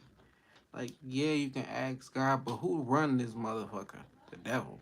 Like, so he tells the truth. It ain't like the devil be lying to motherfuckers. He give them exactly what they asked for, but he add like if anybody seen the movie Been Dazzled, like that's a perfect example of how the devil operates. So like and like it's like the book say 98% of the world like that, but this is like early 1900s. So I think it's like around like 85 to 90% of the world is still asleep, but they waking up, but the majority is still under control. Like so, it's our job, y'all that's in this live right now, is your job to wake people up. Like so, I'm doing my y'all. I can tell the people in my life already woke. So it's not my job to wake people up no more. It's my job to like just put out the information, and whoever it comes to it, like that's who it's meant for. Like so, it don't be no sleep motherfuckers coming in my life. It Any do. chance be a It'd be definite? like it'd be a troll or two coming in, but like shit, hey, that comes with when you start growing. So I'm cool with that. Plan of yours to answer my questions with indefinite answers? If that is your plan, it is a slick trick, but it will not work. Go ahead now and tell me something more of the miseries and failures of human beings growing directly out of indefiniteness. Why not permit me to tell you more of the pleasures and successes of people who understand and apply the principle of definiteness? I observe that sometimes people with definiteness of plan and purpose Definitely get take what they notes. ask Hey, from life, definitely only to take find notes. after they get it that they do Once not you want apply it. that information, What it's then? gonna work. Generally, one can get rid of whatever is not wanted by application of the same principle of definiteness with which the thing was acquired. I'm pretty sure I got A notes from life this that book is in my lived phone with somewhere. fullness of peace of mind, contentment, and happiness always divests itself of everything it does not want. Anyone who submits to annoyance by things he does not want is not definite. He is a drifter. What about married people who cease to want each other? Should they separate? Or is it true that all marriages are made in heaven, and the contracting parties are, therefore, forever bound by their bargain, even though it may prove to be a poor one for both? First, let me correct that old saying that all marriages are made in heaven. I know of some which were made on my side of the fence. Minds which do not harmonize should never be forced to remain together in marriage or any other relationship. Them celebrity Friction and all relationships be forms of lasting discord 2-3 between years minds before lead they inevitably to the fucking habit of marry and drifting, divorce. and of course to indefiniteness. Aren't people sometimes bound to others by a relationship of duty, which renders it impractical for them to take from life what they want most? Duty is one of the most abused and misunderstood words in existence. The first duty of every human being is to himself. Every person owes himself the duty of finding how to live a full and happy life. Beyond this, if one has time and energy, not needed in the fulfillment of his own desires, one may assume responsibility for helping others. Isn't that a selfish attitude? And isn't selfishness one of the causes of failure to find happiness? I stand by my statement that there is no higher duty than that which one owes himself. Doesn't a child owe something in the way of duty to its parents, who gave it life and sustenance during its periods of helplessness? Not at all. It is just the other way around. Parents owe their children everything they can give them in the way of knowledge. Beyond that, That's what I do. parents often spoil instead of helping their offspring by a false sense of duty, which prompts them to indulge their children instead of forcing them to seek and gain knowledge at first hand. I see what you mean. Your theory is that too much help thrust upon the youth encourages him to drift and become indefinite in all things. You believe that necessity is a teacher of great sagacity, that defeat carries with it an equivalent virtue, that unearned gifts of every nature may become a curse instead of a blessing. Is that correct? You have stated my philosophy perfectly. My belief is not theory, it is fact. Then you do not advocate prayer as a means of gaining desirable ends. On the contrary, I do advocate prayer, but not the sort of prayer that consists of empty, begging, meaningless words. The sort of prayer against which I am helpless is the prayer of definiteness of purpose. I never thought of definiteness of purpose as being a prayer. How can it be? Definiteness is in effect the only sort of prayer upon which one can rely. It places one in the way of using hypnotic rhythm to attain definite ends, by the mere act of appropriating it from the great universal storehouse of infinite intelligence. The appropriation, in case you are interested, takes place through definiteness of purpose, persistently pursued. Why do the majority of prayers fail? They don't. All prayers bring that for which one prays. But you just said that definiteness of purpose is the only sort of prayer upon which one can rely. Now you say that all prayers bring results. What do you mean? There is nothing inconsistent about it. The majority of people who pray go to prayer only after everything else fails them. Naturally, they go with their minds filled with fear that the prayers will not be answered. Well, their fears are realized. The person who goes to prayer with definiteness of purpose and faith in the attainment of that purpose puts into motion the laws of nature, which transmute one's dominating desires into their physical equivalent. That is all there is to prayer. One form of prayer is negative and brings only negative results. One form is positive and brings definite positive That's results. why people's prayers Could don't be anything be coming more true simple? because they're in the back of their head, like it's on some negative shit. Like shit, they already got it in their head. Shit, my prayer not gonna be answered. First of all, because like he said, it was the last resort. Like that's the last thing they doing before like the shit go fully wrong or like the shit like people be asking for money at the last minute or they'll pray for it and it don't come and they're like, man, prayers don't work.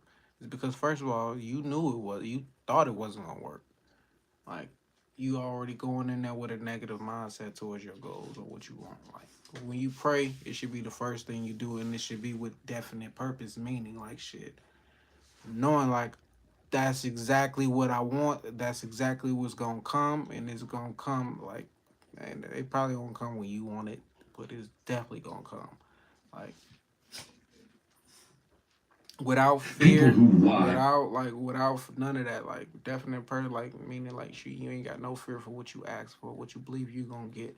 Like me, like that's how I move, that's how I operate with knowing exactly what I want and asking for from it for the universe. Like I be scream, I don't be yelling at the top of my lungs, but damn near. But when I be asking the universe, like should I be super definite, like it's making sure you hear it exactly. I don't want no fucked up shit coming with it. I don't want the devil to give me no gift and that shit got something attached to it. So like shit, I be definitely keeping my head thoughts positive, mind positive. That's why it's called positive minds only. Cause shit, it's a negative ass world.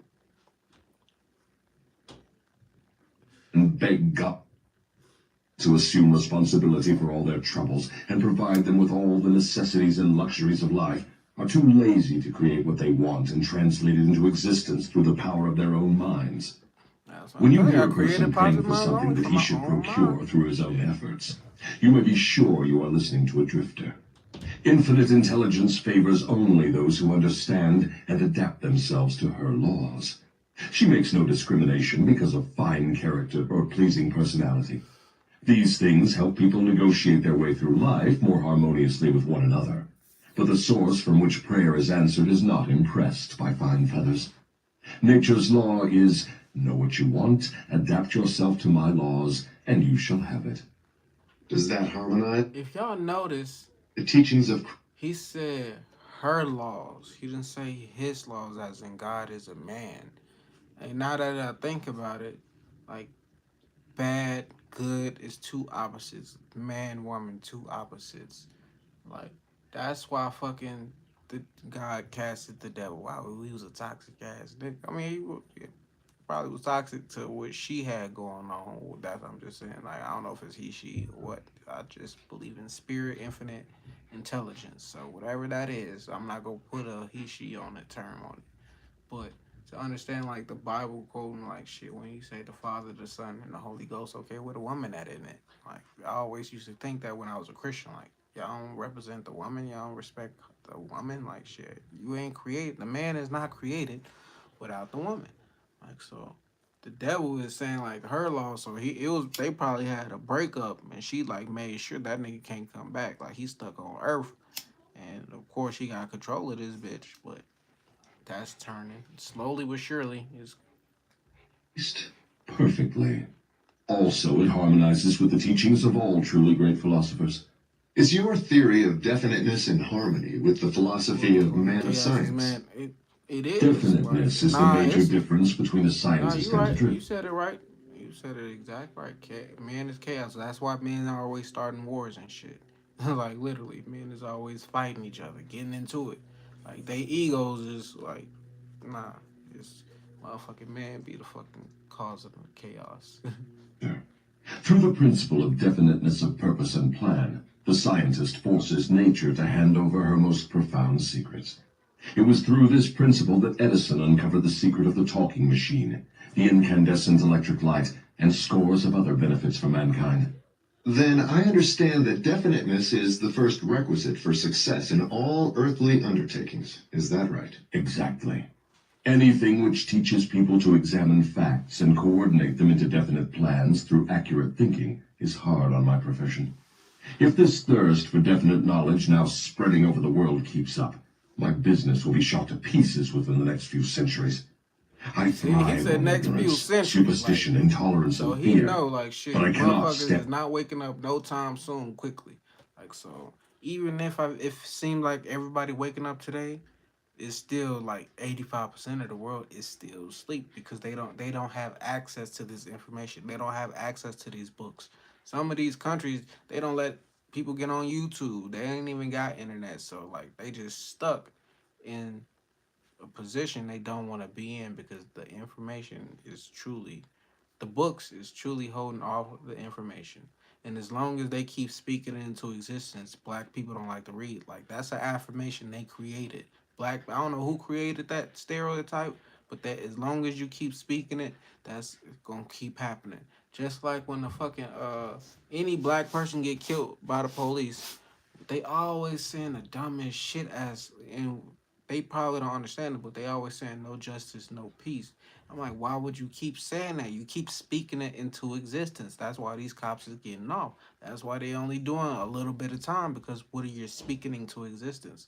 No justice, no peace. I can't breathe. Okay, you just gonna create that next situation to happen where the next person get killed by the police by they can't breathe. Like so stop saying these fucked up ass fucking statements that you think are is empowering and shit. No, those are affirmations that you're speaking into the universe and you got millions of people saying that shit. So y'all gonna just create keep creating the same loops and cycles where it's causing nothing but chaos and destruction. So that was my rant right there.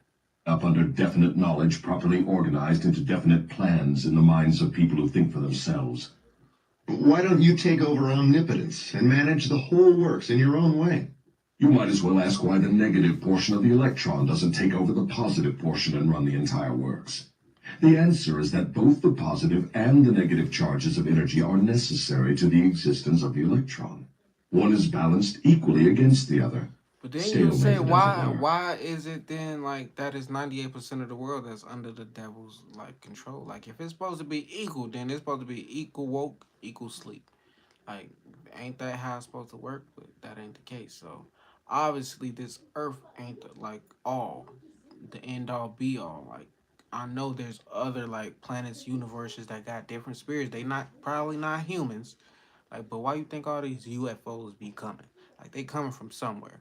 Like so shit. It's multiple millions, billions, trillions of other fucking spiritual things that we have no idea what it look like, what they think like, what nothing. So Earth ain't the end all be all. So like I said, it probably ain't 50%. I mean, it probably is 50% good in a universe and 50% bad, like shit. Cause it's all about balance. So it ain't gonna always be just one outweighing the other. Yeah, that's probably the case on Earth, but still, that's Earth. Earth is the lowest dimension. The 3D is the lowest dimension. So that's talking about something else. And I ain't gonna go there. So it is with what you call omnipotence and I. We represent the positive and the negative forces of the entire system of universes, and Exactly. we are equally You balanced need one both to against the other. succeed in life. So If this power of can't knock balance were people shifted the wanting slightest a degree, war. the whole That's system of gonna happen. universes would become quickly reduced to a mass of inert matter. Now you know why I cannot take over the whole show and run it my way. If what you say is true, you have exactly the same power as omnipotence. Is that true? That is correct. My opposition, you call it omnipotence, expresses itself through the forces which you call He didn't say good, God the is his, positive forces of nature. opposition. He I said express myself through the forces you call... I keep fucking up the word. Omnipotence. Omnipotence. Omnipotence. I gotta research what that word means, so hold on. I'm bad. I be doing that like when it's a word, like I kinda know what the meaning is of like God is everywhere, like it's universal, like so I know the meaning, but like it's weird that he's saying like God is not his opposition. It's the term omnipotence. So fuck it, I ain't gonna research that shit right now. That shit, now my computer freezing up and shit and stop working. Every time I try to click on something, the shit start fucking up. Like so. What the fuck just happened? I just clicked off the book. Oh no, I didn't. Let me see. I don't even need to research the word. I just told y'all what the meaning was. So, fuck it. Add the negative forces. Both good and bad are coincidental with existence. One is as important as the other. Then the doctrine of predestination is sound. People are born to success or failure, misery or happiness, to be good or bad, and they have nothing to do with this, nor can they modify their natures. Is that your claim? Emphatically not. Every human being has a wide range of choice in both his thoughts and his deeds. Every human being can use his brain for the reception and the expression of positive thoughts, or he can use it for the expression of negative thoughts. His choice in this important matter shapes his entire life. From what you have said, I gather the idea that human beings have more freedom of expression than either you or your opposition. Is that correct? That is true. Omnipotence and I are bound by immutable laws of nature. We cannot express ourselves in any manner not conforming to these laws. Then it is true that man has rights and privileges not available to either omnipotence or the devil. Is that the truth? Yes, that is true. But you might well have added that man is not yet fully awakened to the realization of this potential power. Man still regards himself as something resembling the worms in the dust, when in reality he has more power than all other living things combined. Definiteness of purpose seems to be a panacea for all evils of man. Not that, perhaps. But you may be sure no one ever will become self-determining without it. Well, why are children taught definiteness of purpose in the public schools? For the reason that there is no definite plan or purpose behind any of the school curricula. Children are sent to school to make credits and to learn how to memorize, not to learn what they want of life. What good is a school credit if one cannot convert it into the material and spiritual needs of life? I am only a devil, not an unwinder of riddles. I deduce from all you say that neither the schools nor the churches prepare the youths of the world with a practical working knowledge of their own minds. Is anything of Isn't that more crazy? importance to a human being than an Parents don't understanding even of the teach you forces and circumstances which influence his own mind? The only thing of enduring value to any human being is a working knowledge of his own mind. The churches do not permit a person to inquire into the possibilities of his own mind, and the schools do not recognize that such a thing as a mind exists.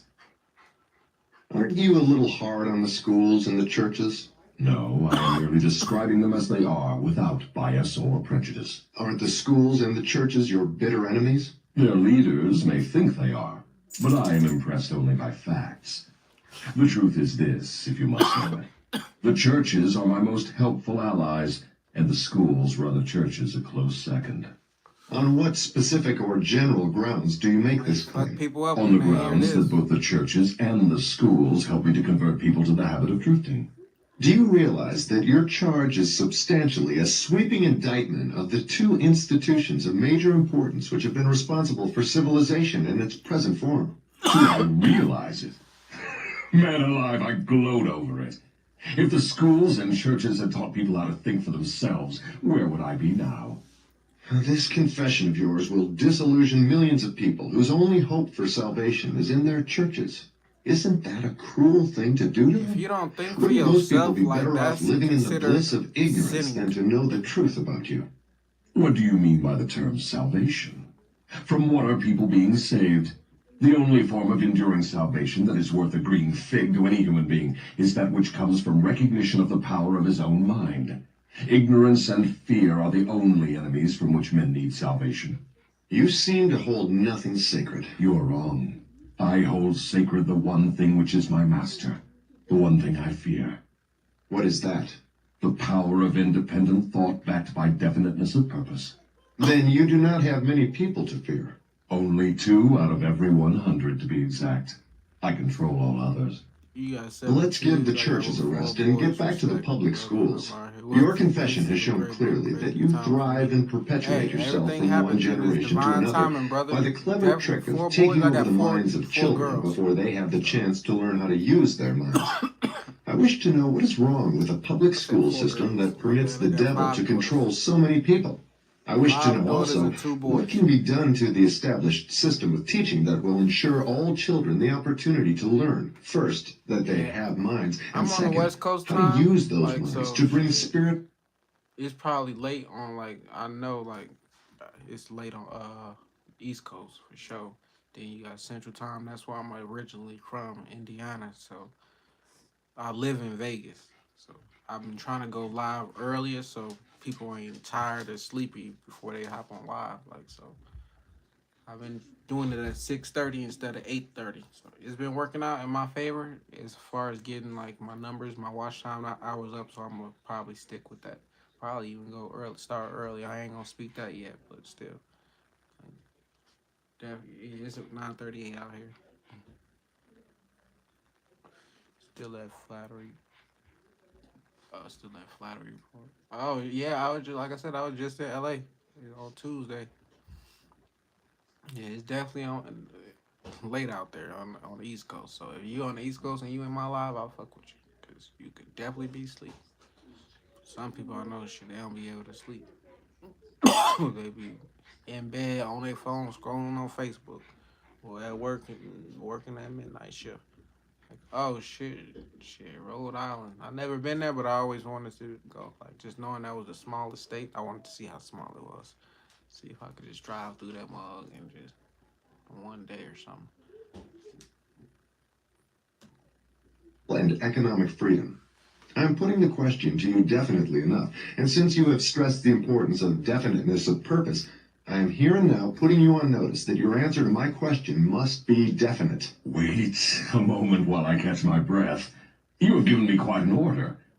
It seems strange that you would come to the devil to learn how to live. I should think you would go to my opposition. Why don't you? Your Majesty, it is you who are on trial here, not I. I want the truth, and I am not particular as They're to like, the why source this ain't from been which I made get into it. the movie? There's something There's a radically reason wrong why. with the They system don't of want to wake education people that up. has given us a balance sheet with life, that shows us Imagine if hopelessly in this the was red and groping for the road to self-determination like a as movie if we like were... The Avengers, like how they promoted it, like how many people will be woke up off like an Interview with the Devil or Outwitting the Devil.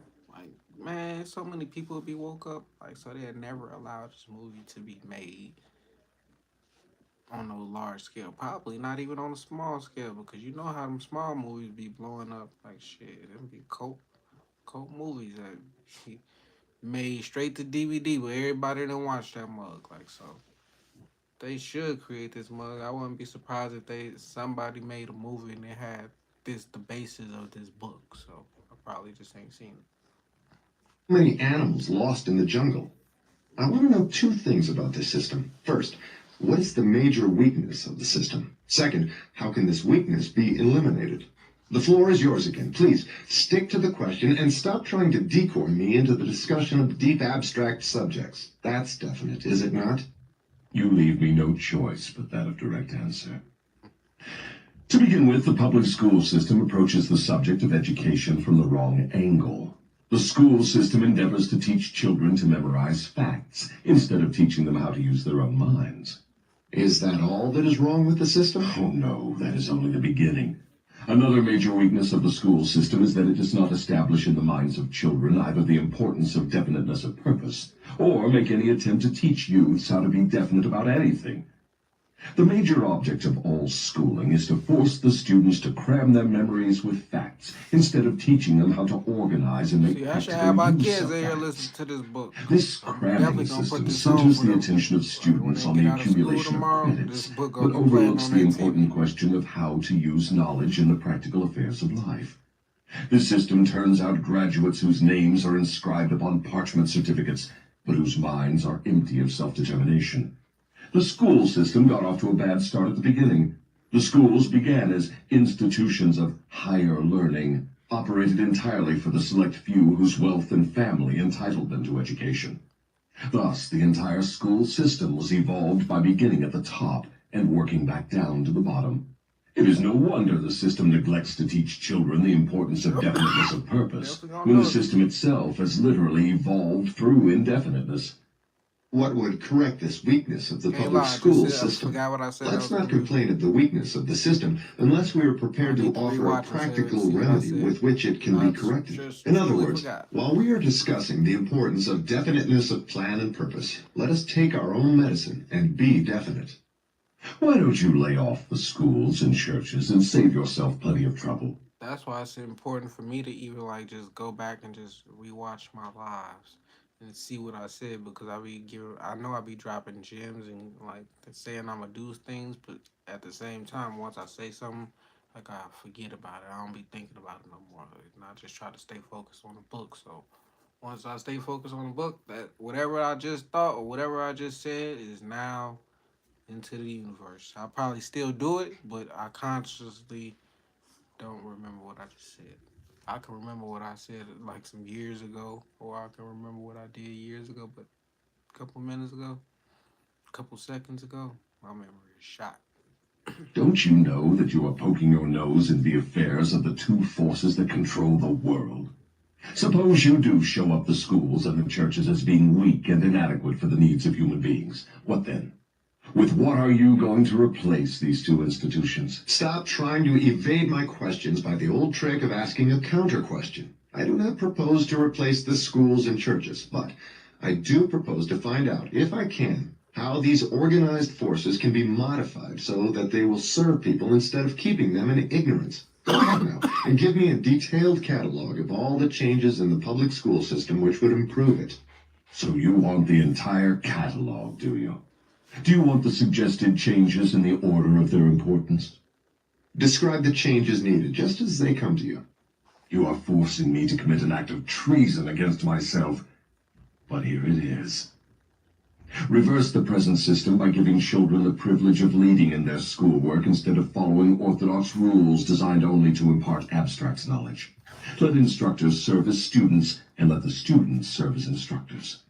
As far as possible, organize all schoolwork into definite methods through which the student can learn by doing, and direct the classwork so that every student engages in some form of practical labor connected with the daily problems of life.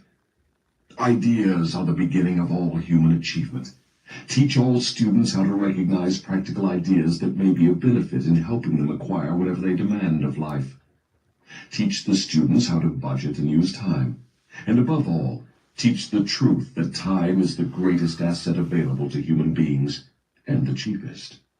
Teach the student the basic motives by which all people are influenced, and show how to use these motives in acquiring the necessities and the luxuries of life. Teach children what to eat, how much to eat, and what is the relationship between proper eating and So sound understand, health. none of that is taught in Teach school children the and true in life nature and ever. function of Like, the that's a emotion of shame. sex. And above all, teach them that it can be transmuted into a driving force capable of lifting one to great heights of achievement. Teach children to be definite in all things, beginning with the choice of a definite major purpose in life. Teach children the nature of and possibilities for good and evil in the principle of habit, using as illustrations with which to dramatize the subject the everyday experiences of children and adults. Teach children how habits become fixed through the laws of hypnotic rhythm, and influence them to adopt, while in the lower grades, habits that will lead to independent thought. Teach children the difference between temporary defeat and failure, and show them how to search for the seed of an equivalent advantage which comes with every circumstance of defeat. Teach children to express their own thoughts fearlessly, and to accept or reject at will all ideas of others, reserving to themselves always the privilege of relying upon their own judgment. Teach children to reach decisions promptly and to change them, if at all, slowly and with reluctance, and never without a definite reason. Teach children that the human brain is the instrument with which one receives from the great storehouse of nature the energy which is specialized into definite thoughts, that the brain does not think, but serves as an instrument for the interpretation of stimuli which cause thought. Teach children the value of harmony in their own minds, and that this is attainable only through self-control. Teach children the nature and the value of self-control. Teach children that there is a law of increasing returns which can be and should be put into operation as a matter of habit, by rendering always more service and better service than is expected of them.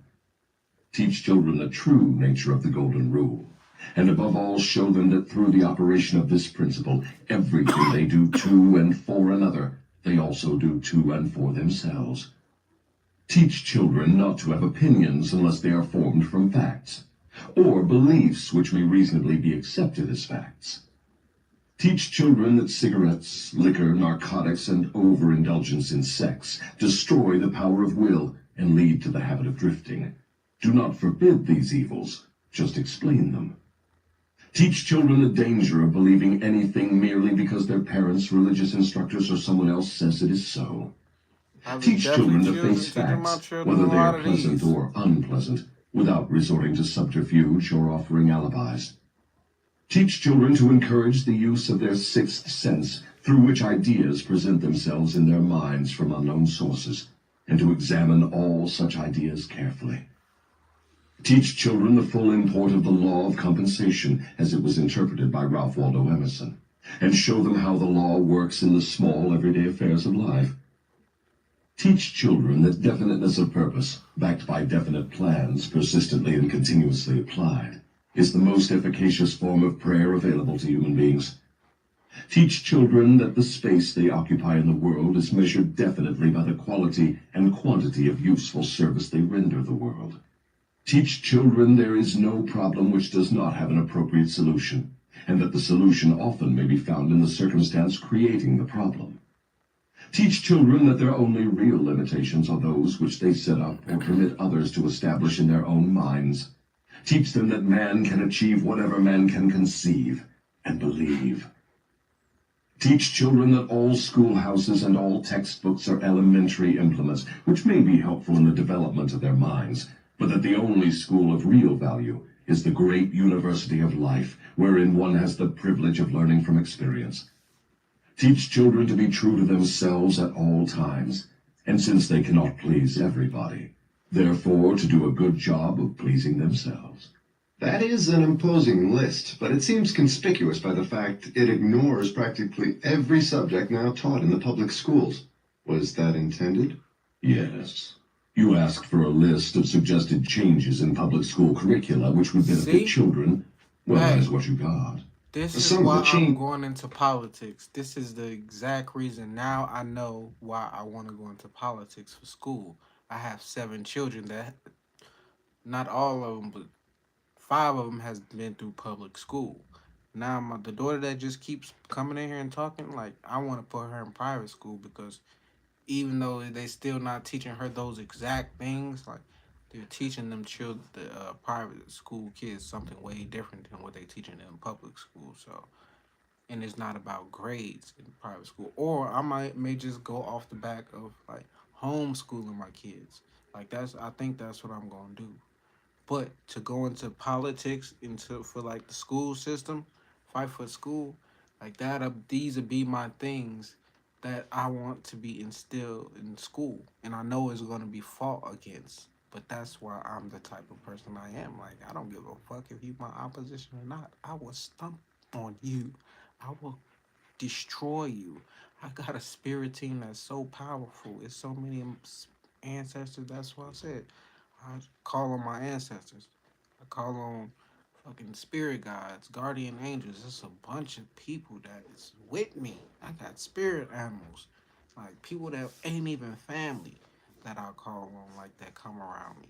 Like I said, I provide a lot of information to like those on the other side. So like they do a lot of stuff for me. So I'm not worried about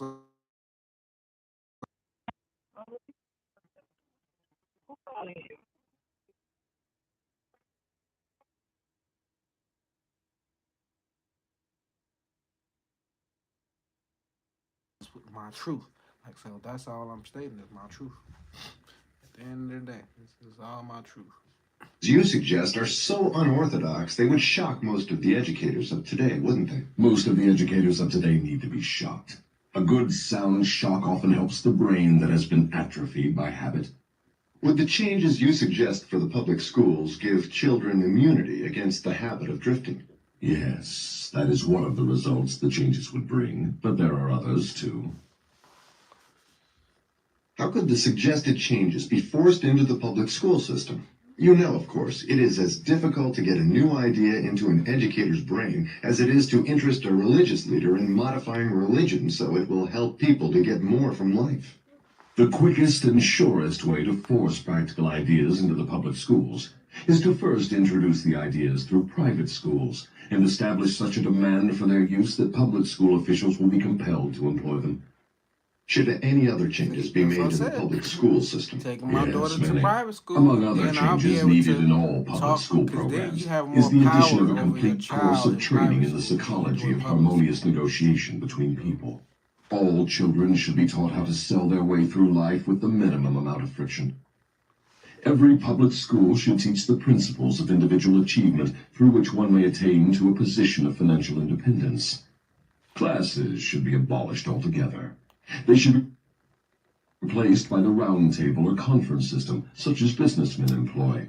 All students should receive individual instruction and guidance in connection with subjects which cannot be properly taught in groups.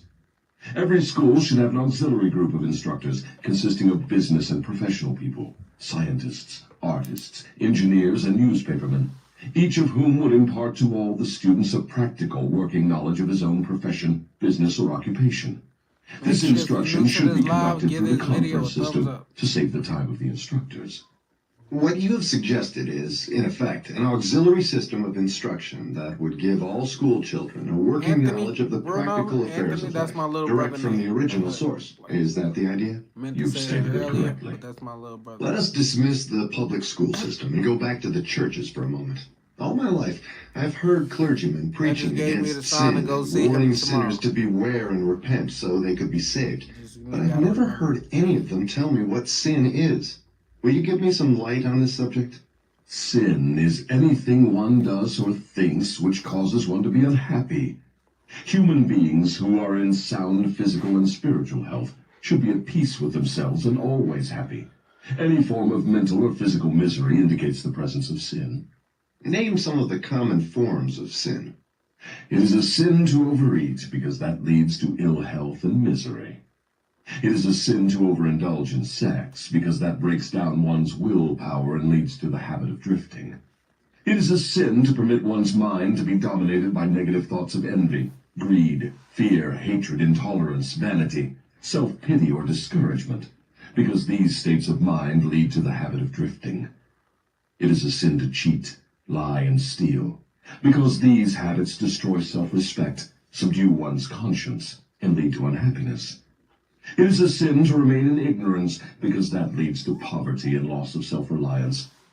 It is a sin to accept from life anything one does not want, because that indicates an unpardonable neglect to use the mind. Is it a sin for one to drift through life without definite aim, plan, or purpose? Yes, because this habit leads to poverty and destroys the privilege of self-determination. It also deprives one of the privilege of using his own mind as a medium of contact with infinite intelligence. Are you the chief inspirer of sin? Yes. It is my business to gain control of the minds of people in every way possible. Can you control the mind of a person who commits no sin? I cannot, because that person never permits his mind to be dominated by any form of negative thought. I cannot enter the mind of one who never sins, let alone control it. What is the commonest and most destructive of all sins? Fear and ignorance. Have you nothing else to add to the list? There is nothing else to be added. What is faith? It is a state of mind wherein one recognizes and uses the power of positive thought as a medium by which one contacts and draws upon the universal store of infinite intelligence at will. In other words, faith is the absence of all forms of negative thought. Is that the idea? Yes, that is another way of describing it. Has a drifter the capacity to use faith? He may have the capacity, but he does not use it. Everyone has the potential power to clear his mind of all negative thoughts, and thereby avail himself of the power of faith. Stating the matter in another way, faith is definiteness of purpose backed by belief in the attainment of the object of that purpose. Is that correct? That's the idea exactly. What preparation must one undergo before being able to move with definiteness of purpose at all times? One must gain mastery over self. This is the second of the 7 principles. The person who is not master of himself can never be master of others. Lack of self-mastery is, of itself, the most destructive form of indefiniteness. Where should one begin when making a start at control over self? By mastering the 3 appetites responsible for most of one's lack of self-discipline. The 3 appetites are 1, the desire for food, 2, the desire for expression of sex, 3, the desire to express loosely organized opinions. Does man have other appetites which need control? Yes, many of them. But these 3 are the ones which should be conquered first. When a man becomes master of these 3 appetites, he has developed enough self-discipline to conquer easily those of lesser importance. But these are natural appetites. They must be indulged if one is to be healthy and happy. To be sure, they are natural appetites.